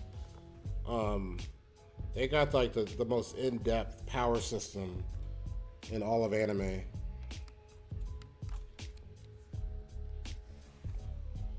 Been trying to find physical copies of some old shit, and it's getting harder and harder to. Like on VHS or DVD. I still got all my VHSs because they were so expensive. I got them like in a box somewhere in perfect condition. Because it would be like $40 for one VHS and it would have like 2 episodes of something on it. From Suncoast.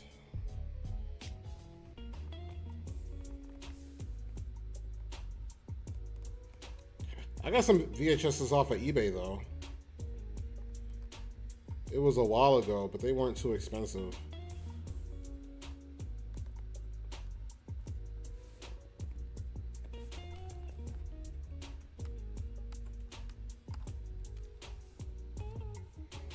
DVD preferably, but only because I don't have a VCR.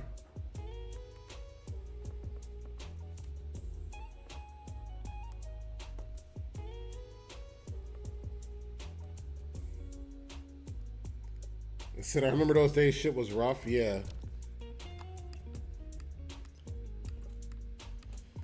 When you had to like buy the new episodes of Dragon Ball Z because they weren't coming on TV yet.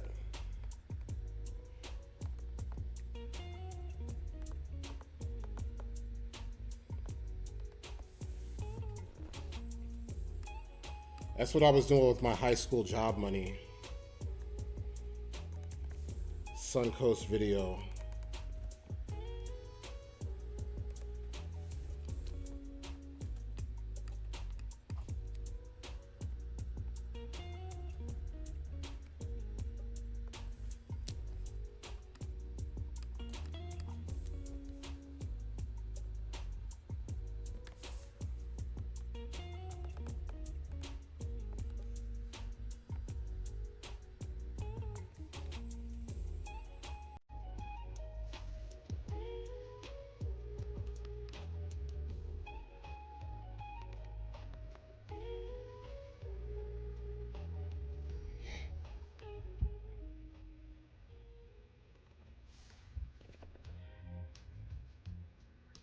Oh, you knew somebody who had a job there.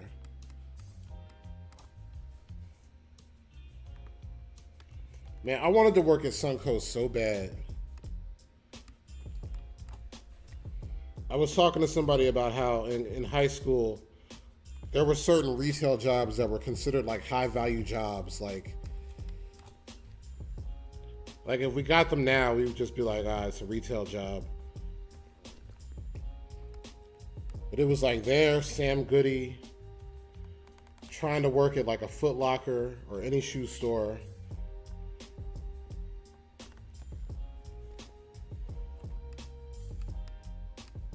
Trying to work at, what was it, EB Games before it was GameStop.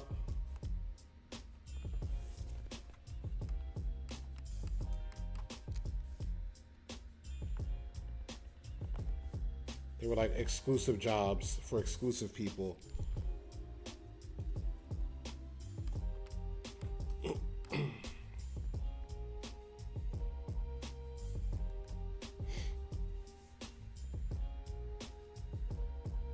You worked at Toys R Us? That's crazy, man.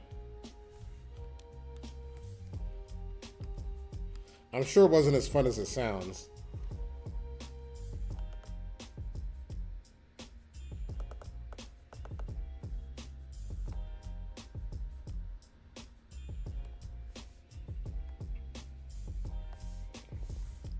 I remember I had to go to Toys R Us to buy 32X games. My mother got me a 32X. Like, if you know what that is, like it locks onto the Genesis.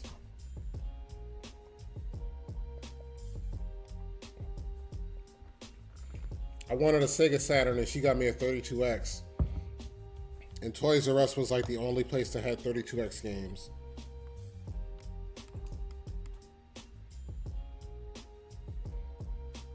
There's always badass kids in there.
I was thinking about how crazy it is to be so close to finishing this.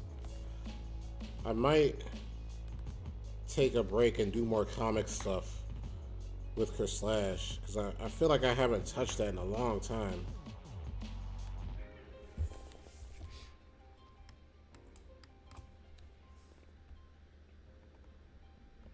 In my brain, I did comics because I thought it was going to be faster than doing animation. And it's like it takes exactly the same amount of time.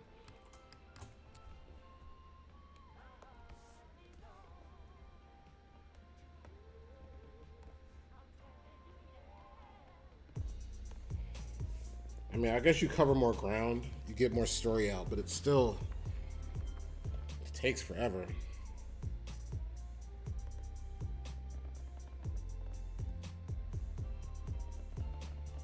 I thought I'd be like 4 issues into Chris Slash Zero by now.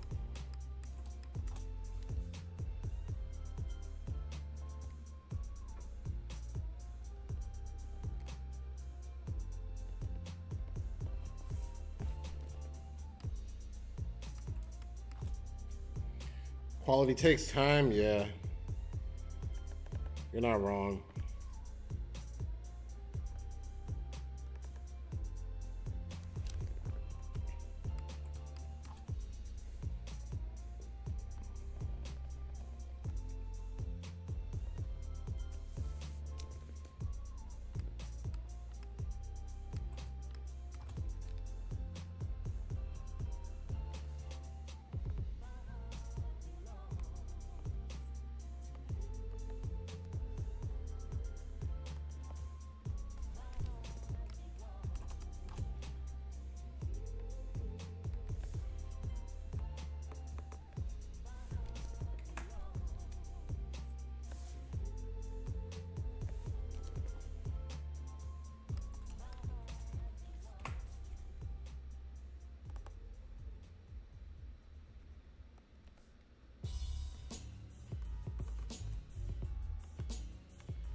Mega Ran has a song to this sample. It's about Yuffie.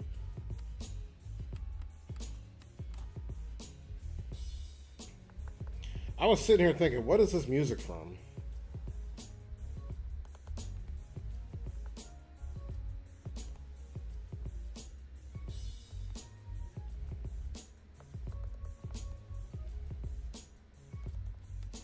And I gotta play Final Fantasy VII Rebirth.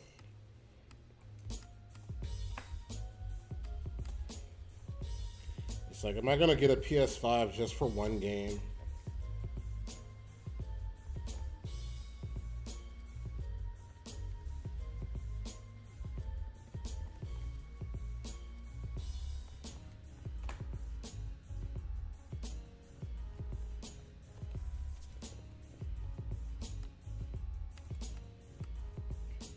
It's dope as hell. I was really into the first one.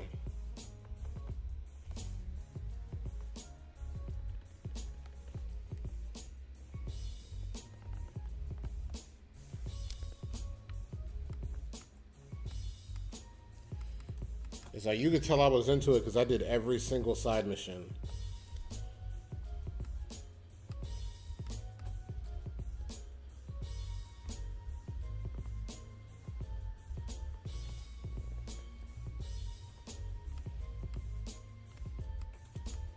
I can't believe there's like a whole subset of people who never played Final Fantasy VII and they just started on Remake. I'm like, what are you doing?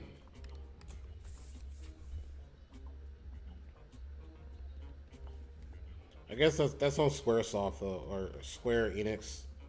I still call them Squaresoft. I guess it's kind of a spoiler to know you're supposed to play the first one before you play Remake.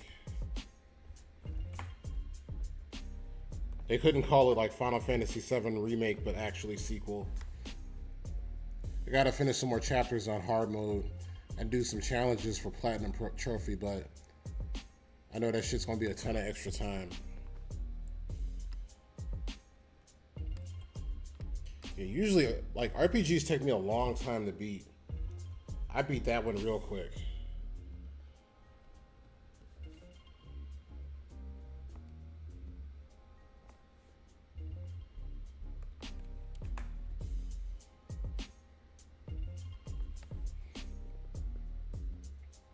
Final Fantasy VII was the first RPG to hook you enough to finish it.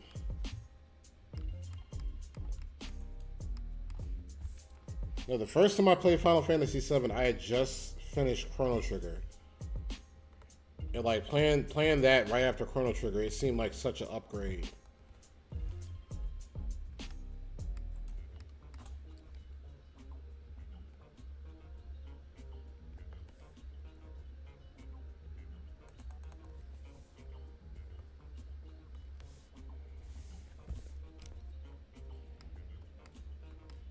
That game is that's what made me buy a PlayStation back in the day.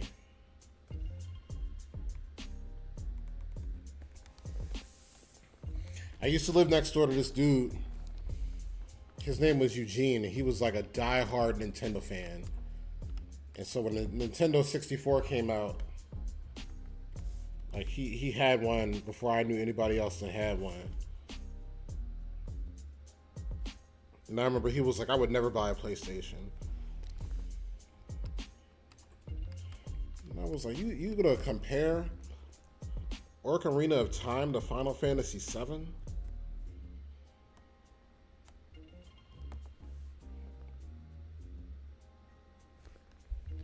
You platinum Ghost of Yotai in like a week and a half because you were sucked into it.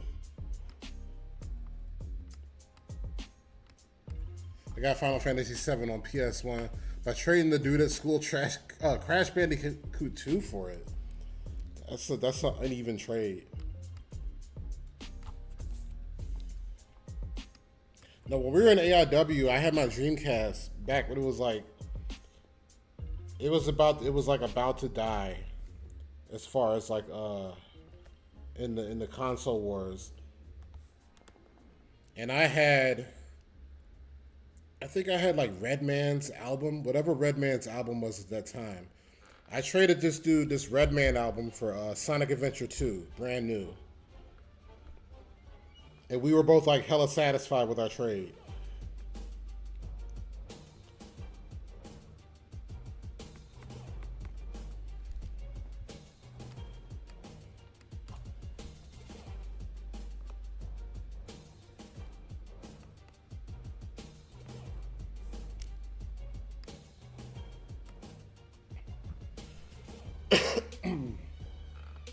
Man, I still gotta beat what's that Sonic game?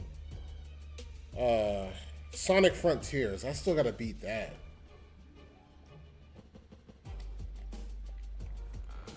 It's like Skyrim but Sonic.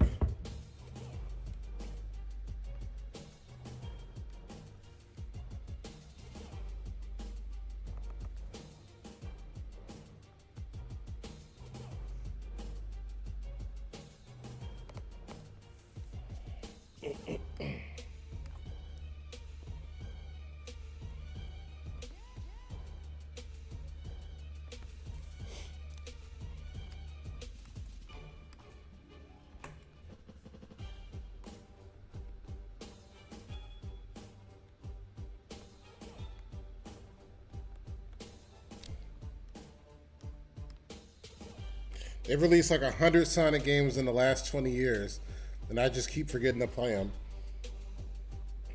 They're not as bad as people make. Like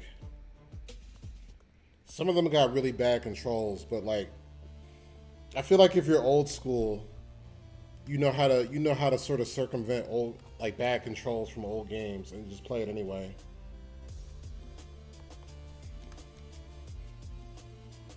It's wild that we're getting more Sonic games than Mega Man games. It feels like, yeah. Like before they started doing the racing games, I feel like there was a Sonic game every year or every couple years.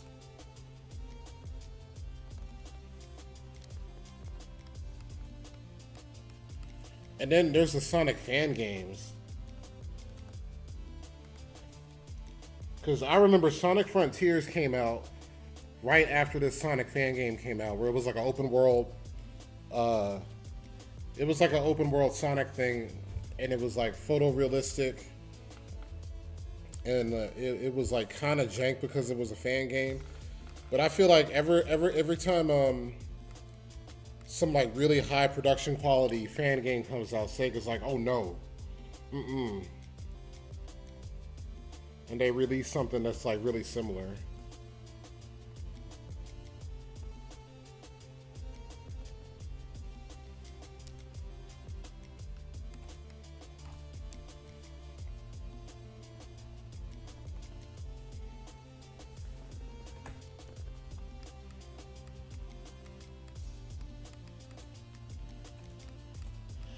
Like somebody just made this racing game that I think it came out the same time as the new racing game. That there's like a Sonic Kart racing game that just came out. Somebody made one that looks like like Super Nintendo Mario Kart, and it has like really complex controls and stuff. And I was like, this is better than that like official one that came out. At least Sega releases something comparable, yeah.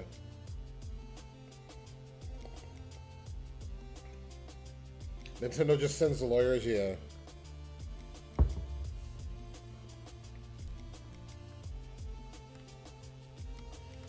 They showed that weird preview showing that they're going to make a new Mega Man game.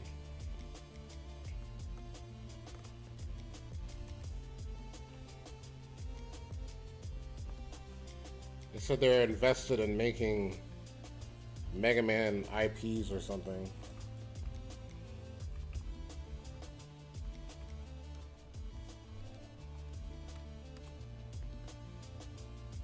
I don't think people ever buy Mega Man games like that, though. They don't be making them because they don't sell well. Like, we buy them, but they don't do, like, Resident Evil numbers.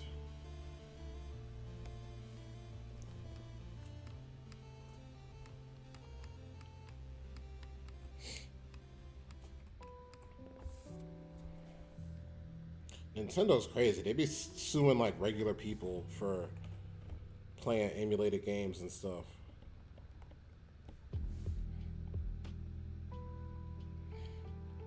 Yeah, 2027.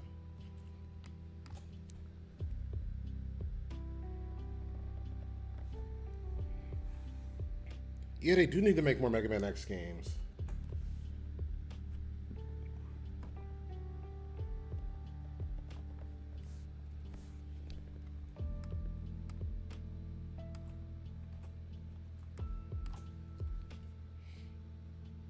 Yeah, or Mega Man Legends, yeah.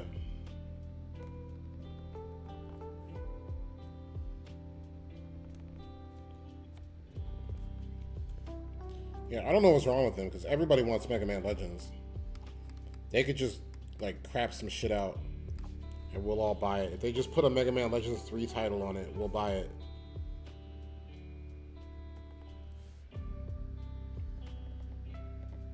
I used to say that about Final Fantasy VII.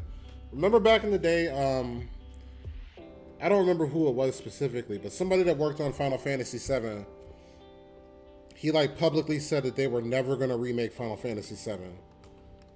Maybe like 10 or 15 years ago, before remake was going to be a thing. He was basically like, it's not happening. Stop asking us to remake it.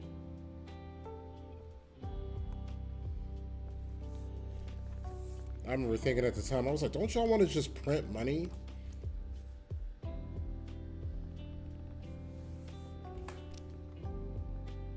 Oh, a Mega Man Legends collection would be dope. They have a collection for everything else. That's like the last thing. Like, nobody wants Battle Network. I never played none of those Battle Network games.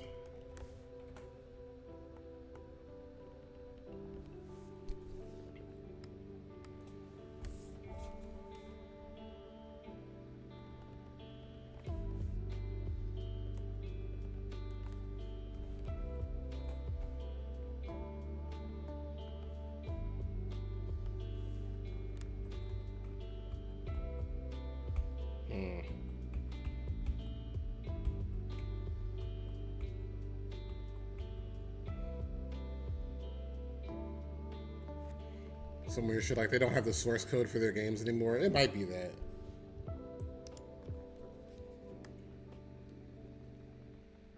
Who was it? There's some company that lost the source code for something where they like shouldn't have. I forget what it was. Are you happy now, Mugen? Your little brother played Battle Network. See, I've given that much thought. I was like, this is not Mega Man.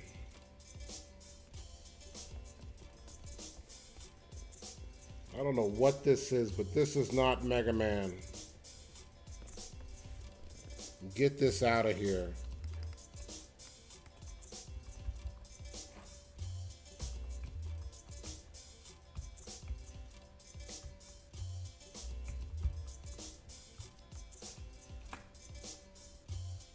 I played a lot of Mega Man Zero, though. I thought Mega Man Zero was good. It's hella hard, though.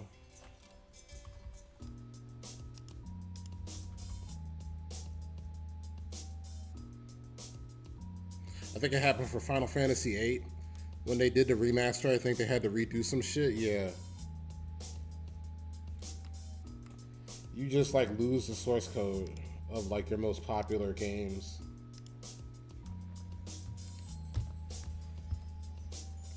I guess they're human.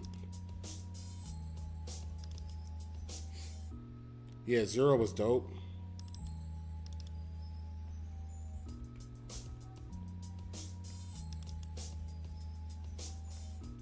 I think I haven't played 4.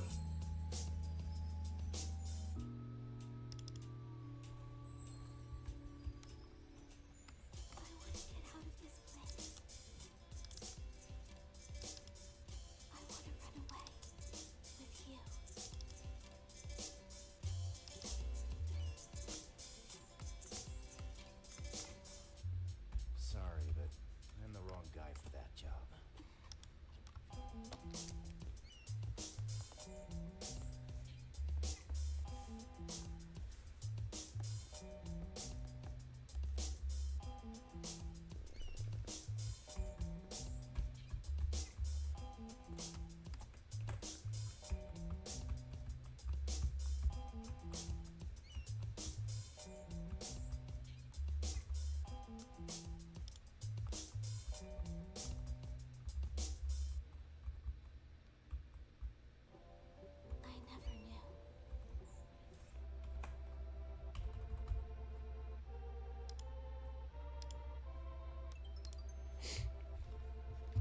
Let's see. How long have I been streaming? 2:38. Okay, I think I'm gonna do the cleanup on this drawing, and then I'll probably call it.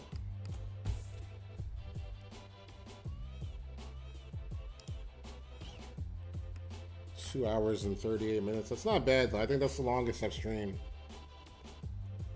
Shit, you just realized it's midnight? You gotta bounce. I understand. I appreciate you hanging out though. When am I streaming yet? Next on Thursday, so it'll probably either be 6:30 or 7:30. But I'll announce it. I'll have like a stream schedule thing posted.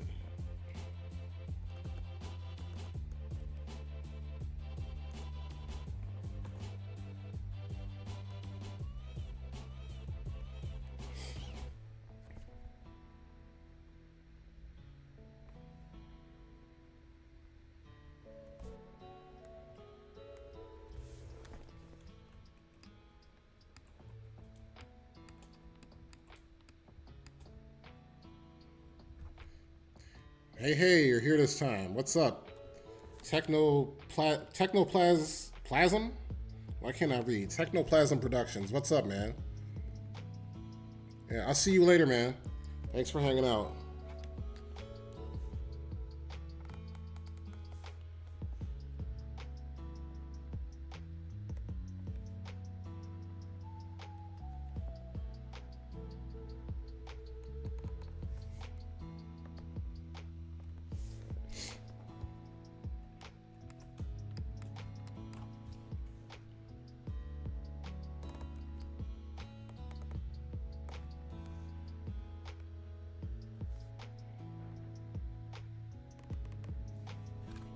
Glad you could make it back to the stream. We were talking about Mega Man games.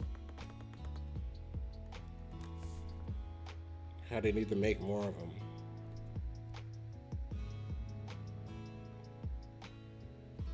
You're out at your friend's place out of state for a bit?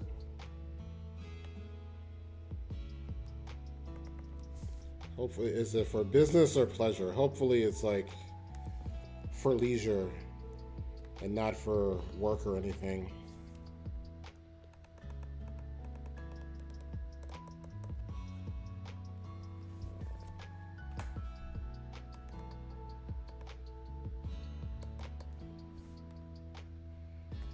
How about me? I'm still working on the same animation. I was saying this earlier.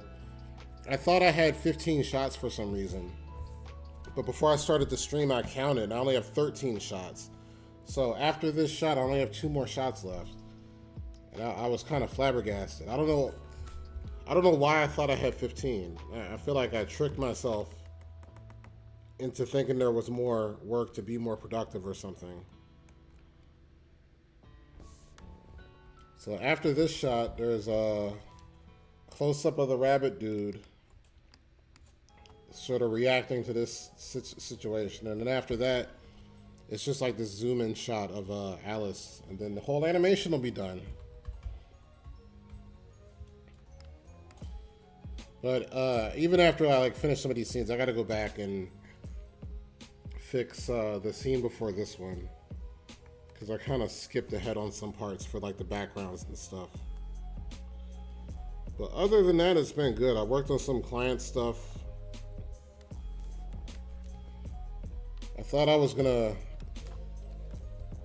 get to finish the client thing before I started the stream, but it's like I got stuff happened, got busy. So I'll probably do that tomorrow.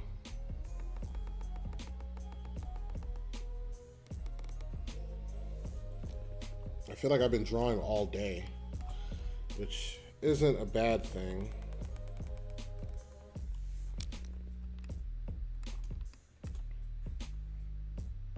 Oh, dope, I agree. Wiley is just a bit misunderstood. Those robots would literally be dead without him. And oh no, it's for leisure. I love it. Their faces remind me of Dan to Dan. I appreciate that.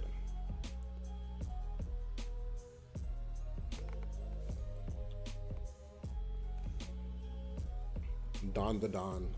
That's a good looking show.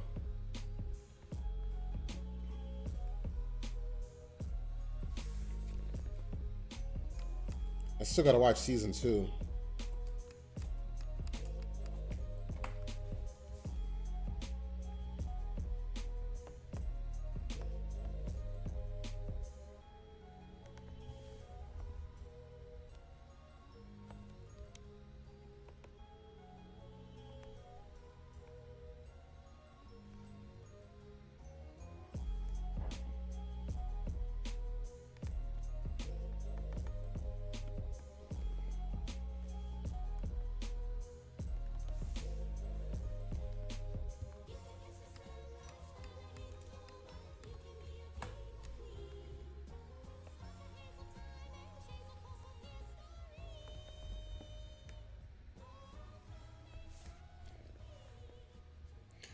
Depending on what time it was when you started 2 hours ago, you might have been going at it all day. Yeah, I was drawing before I started streaming. Like, at least since, what time is it now? It's 10:14 my time. What time? Man, I don't even know. Because I started drawing in the morning, and then I had a call I had to take around 1:40. So I've just been like drawing off and on all day.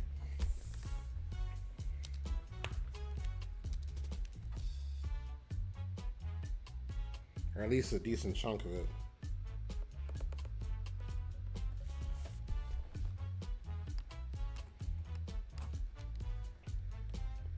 It's bad. Like, it's good for productivity, but it's a bad habit I developed from like doing animation full time, where I can like go. I can like draw uninterrupted for like really long periods, like I don't know, 4 to 6 hours, which is not. I don't recommend that at all. Usually, after every hour, I'll take a break and try to like get up and do something. Well, the effort shows. I appreciate it.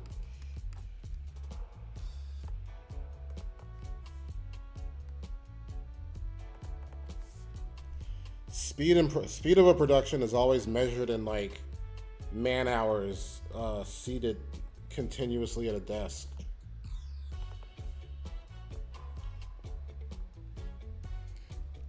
Productivity means nothing if morale's down, yeah.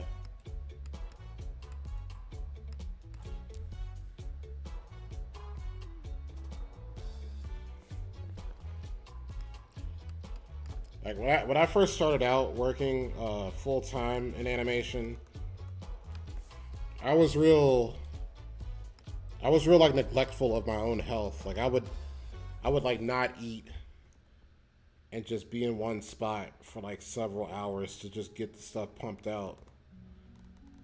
And the problem with those jobs is they encourage it. They're not like, hey, it's been like 4 hours and you haven't like eaten or drank anything. Maybe you should take a break. They're like, we notice you're killing yourself. Great. Keep at it.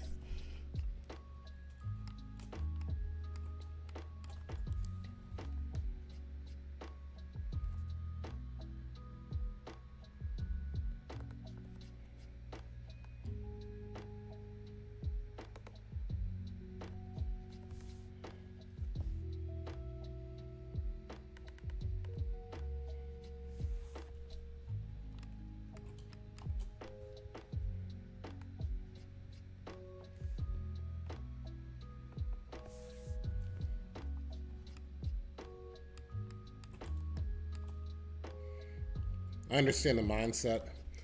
I did the same thing, except when I didn't get paid, so I really had to learn to pace myself. Yeah, I think that's like a product of being young, because at least for me, I can speak for myself, but I was like so focused on like I had something to prove, I guess, when I first started out. I wanted to sort of show that I could like be the fastest at output or whatever, but it takes its toll on you after a while. It's not sustainable.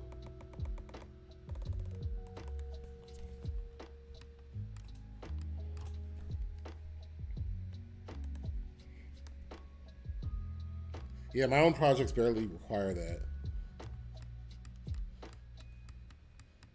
Because that's another thing. I would like do all this work at my job and then feel bad that I couldn't like apply that same kind of that same kind of like work intensity to my own stuff. But it's like in retrospect, it's like, what are you supposed to do? Work like you work 10 hours, 8 to 10 hours at your day job and then come home and like do it again for your own stuff.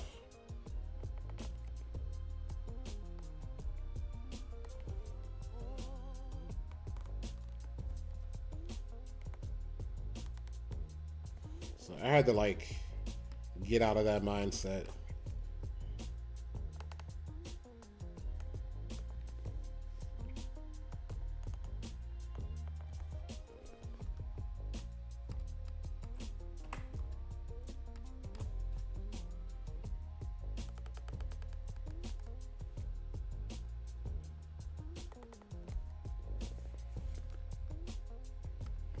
I think the thing that really like was a eye opener for me is that there were like a bunch of Japanese animators like dying at their desks, like literally slumping over at their desks. Like one of the Naruto animators just like they just found him like passed out, and I was like, yeah, I got to do something. For me, it's like probably OCD and perfectionism, and a wee bit of replacing alcoholism with something less unhealthy when I was a young adult. Yeah, I definitely had all that.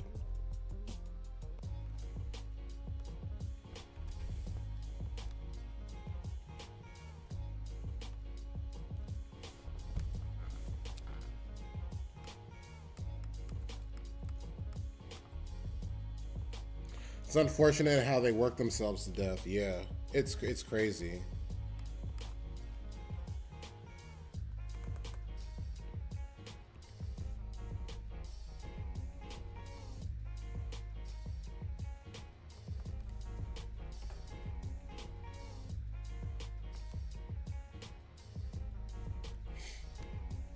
They deserve so much better. They do.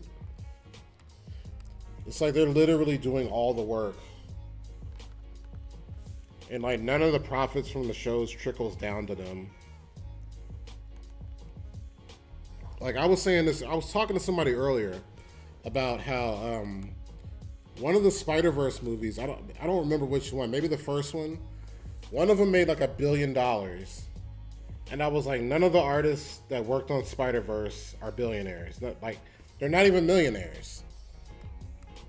Like, they specifically moved the production to Canada so they could not have to follow the Animation Guild as far as like labor laws and stuff. And it's crazy. Like when you make something that makes $1 billion, you can't even like give them like 1% of that.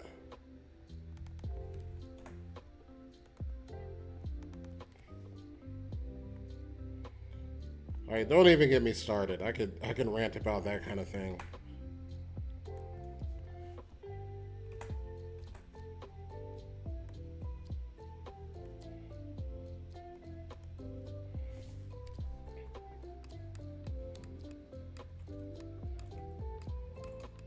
It's just crazy how normalized that is. I heard somebody said it was a race to them, an arms race to the bottom. That's how I heard it described. As far as like maximizing profits, but like not paying your animators enough to live. Like I don't remember who said. I never remember anybody's name, but there was that one Japanese animator who said he survived for a year just eating like dough that he made from water and flour. He would just make the dough from water and flour and then fry it, and he survived on that for like a year. And I don't remember what show he was working on, but I'm like, come on.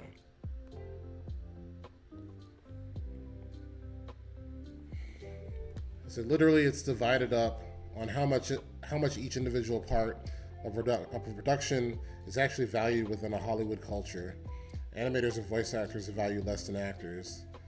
I hate that shit with a burning passion. Yeah, I do too.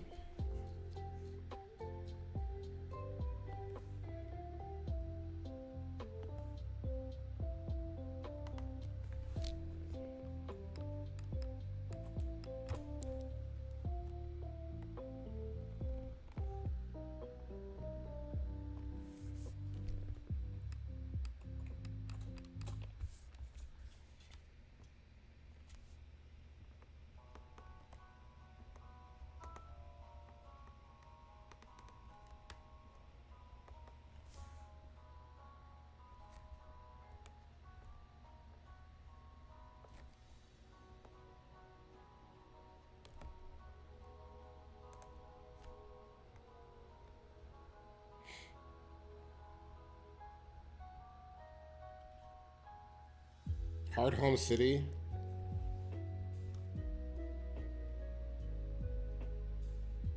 The backing track. What is this music from? This is Escape from the City from Sonic Adventure 2.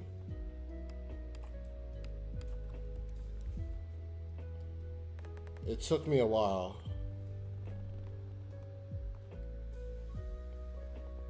Oh, Pokemon fanatic? No, no worries. It sounds like Pokemon music.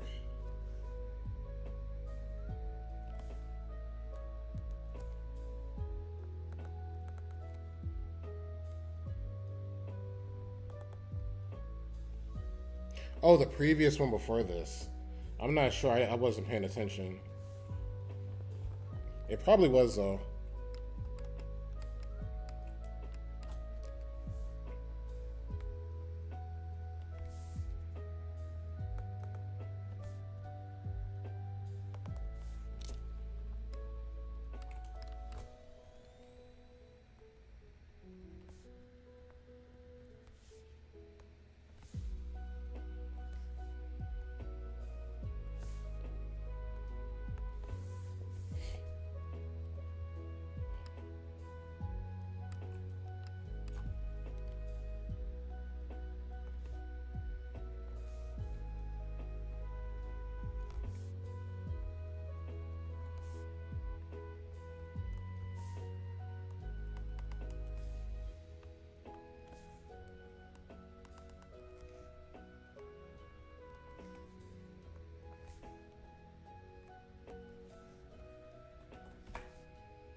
So do you actually do chicken scratches on the inks when you do the final render, or is that just a sketch layer thing you do? Are you talking about the red, or are you talking about like the black lines? Like, are you talking about this stuff in here? Or are you talking about like the actual line, like the line work? Like her eyebrows? I do that during the sketch phase just to remember it's supposed to be black. And also sometimes when I like test the animation, it makes it easier to sort of visualize what it's going to look like once it's finished.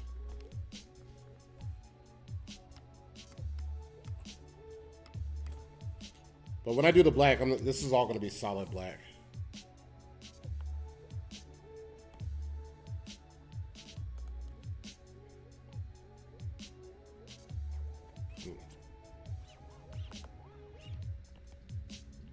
It's something I used to do when I worked on paper.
Honestly, at some point, I want to experiment with doing something more, more sketchy looking and not having such polished line work.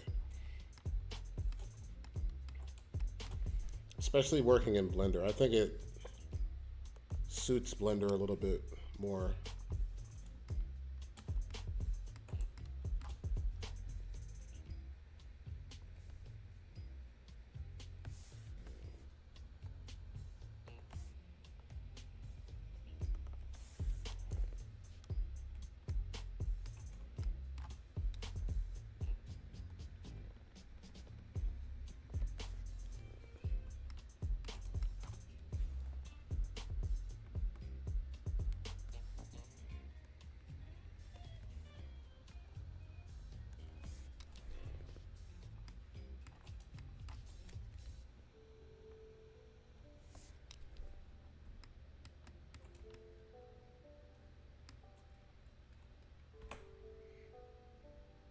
So can I say though, weirdly enough, I feel like it might be cool and try to keep that aesthetic when you do the line art. Yeah, that's a good idea. That's what made me think about that too. To sort of make it look like it's more pencil. Most certainly will work better in Blender than in Toon Boom.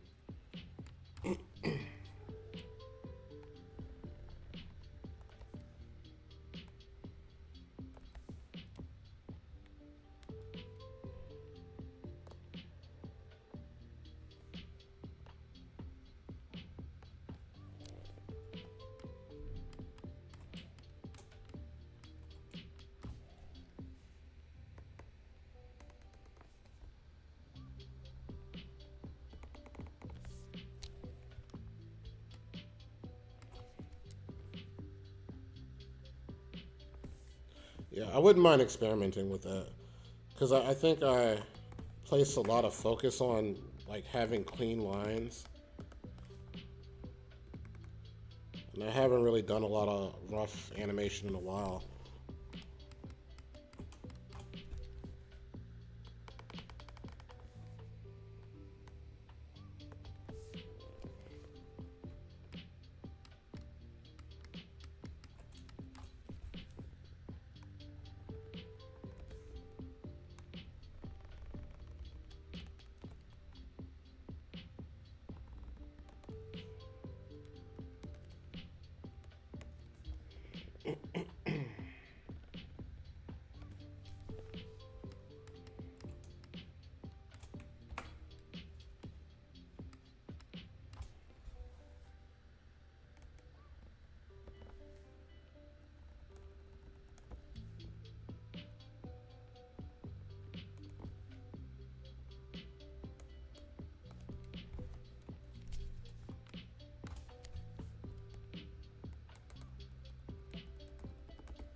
I can tell my hand is getting tired. It's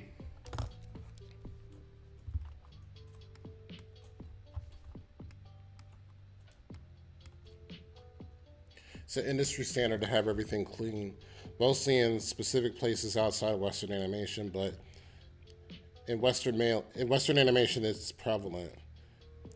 It is the Rick and Morty effect. Yeah, I think Rick and Morty looks like, um, what's the word? Deceptively good. Like I think the animation on that show is better than it seems.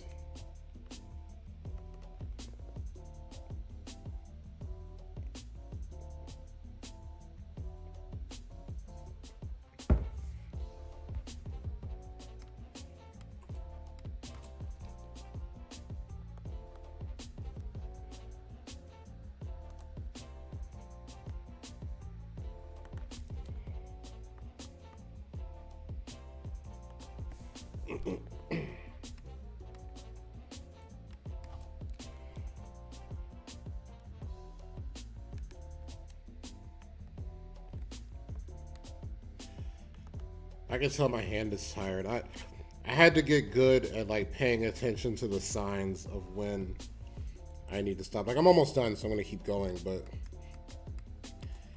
when I was like younger, these Japanese animators used to show pictures of their hands and how like messed up their hands were, and they would have these like welts in between their fingers, and I used to be like, that's the goal. Like I need to draw as much as these guys are drawing. I've never actually like gotten those welts on my fingers before like that, so who knows how many hours they were drawing for.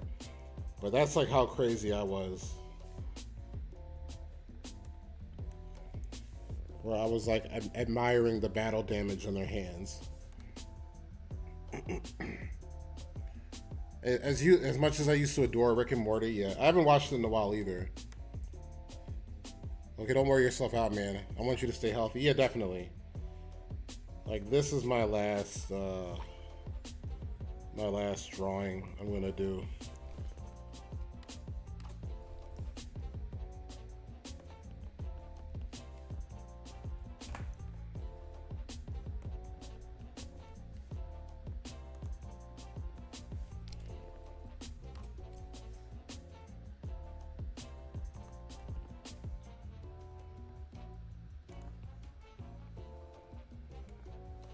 And it's like I can always come back and fix stuff later too.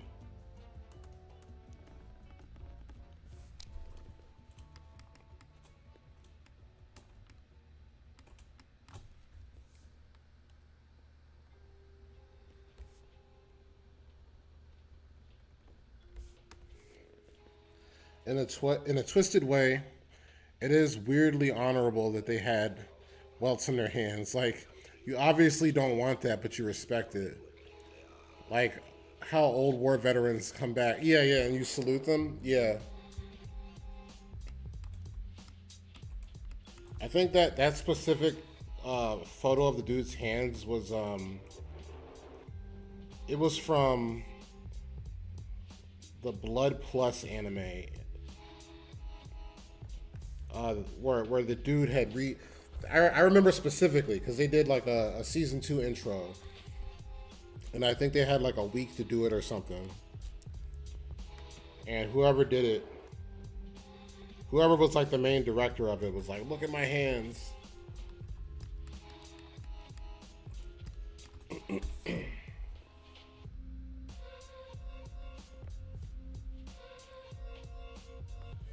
That, and I think about that guy who, I think he was directing Attack on Titan, and he had like the crazy bags under his eyes.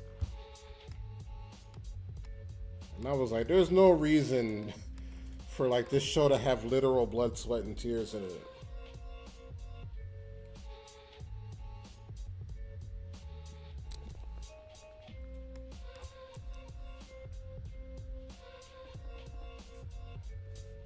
Like now, whenever I see a TV show and it looks like a movie, I'm always like, oh, the poor animators.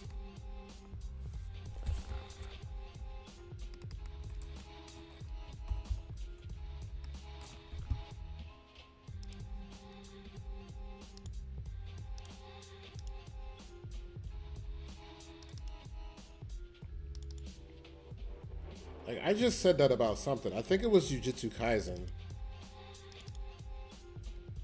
Where I was like, why does that show look like that? RIP to the animators.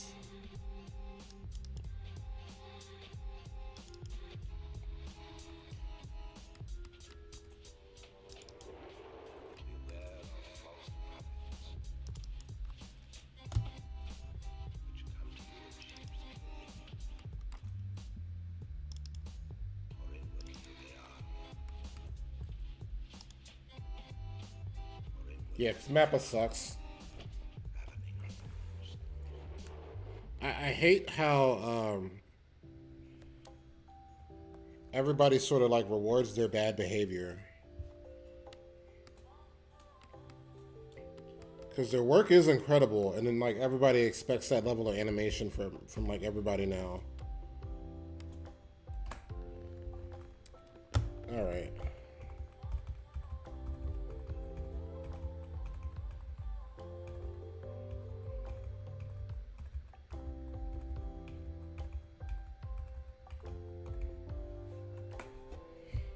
Well, the idea with this shot is that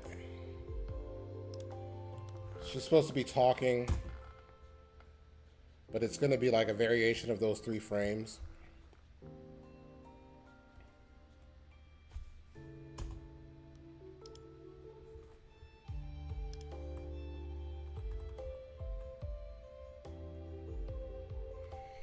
Like, I can respect them for recruiting young animators that are doing animation in the abstract sense, but that doesn't mean I like them. It just means that I think the business model will be good in any other company. Yeah, I understand that.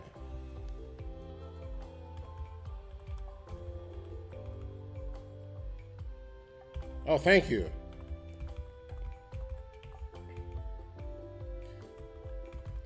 I'll probably go through and like time this at some point.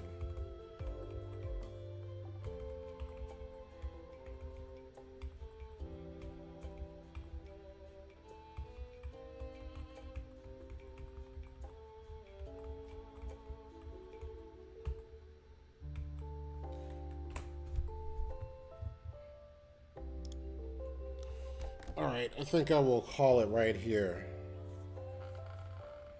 I'm gonna go drop my hand in like a bucket of ice water so all the steam can come out.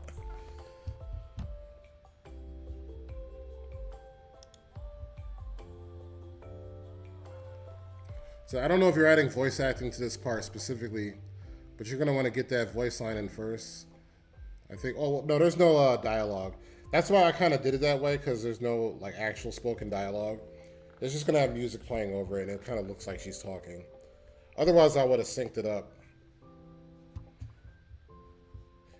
Like honestly, I think it would be easier if I had actual dialogue, because it's kind of weird to just have her like puppet like that, but it's all good. Yeah, I think I will get some rest. Thank you. I appreciate you dropping in, though. I'll be back on Thursday. I'll most likely be finishing this shot. And I'll probably have her timed out already. Now I'll do the cleanup on this rabbit dude. That shouldn't take too long. Now also, I gotta figure out what to do with this background, because they're in the Mad Hatter's nightclub in this scene. And I kind of want more than just like this corner of the wall. So I'll figure that out at some point. Yeah, good night, man. Thanks for stopping in. I'll see you on the next one.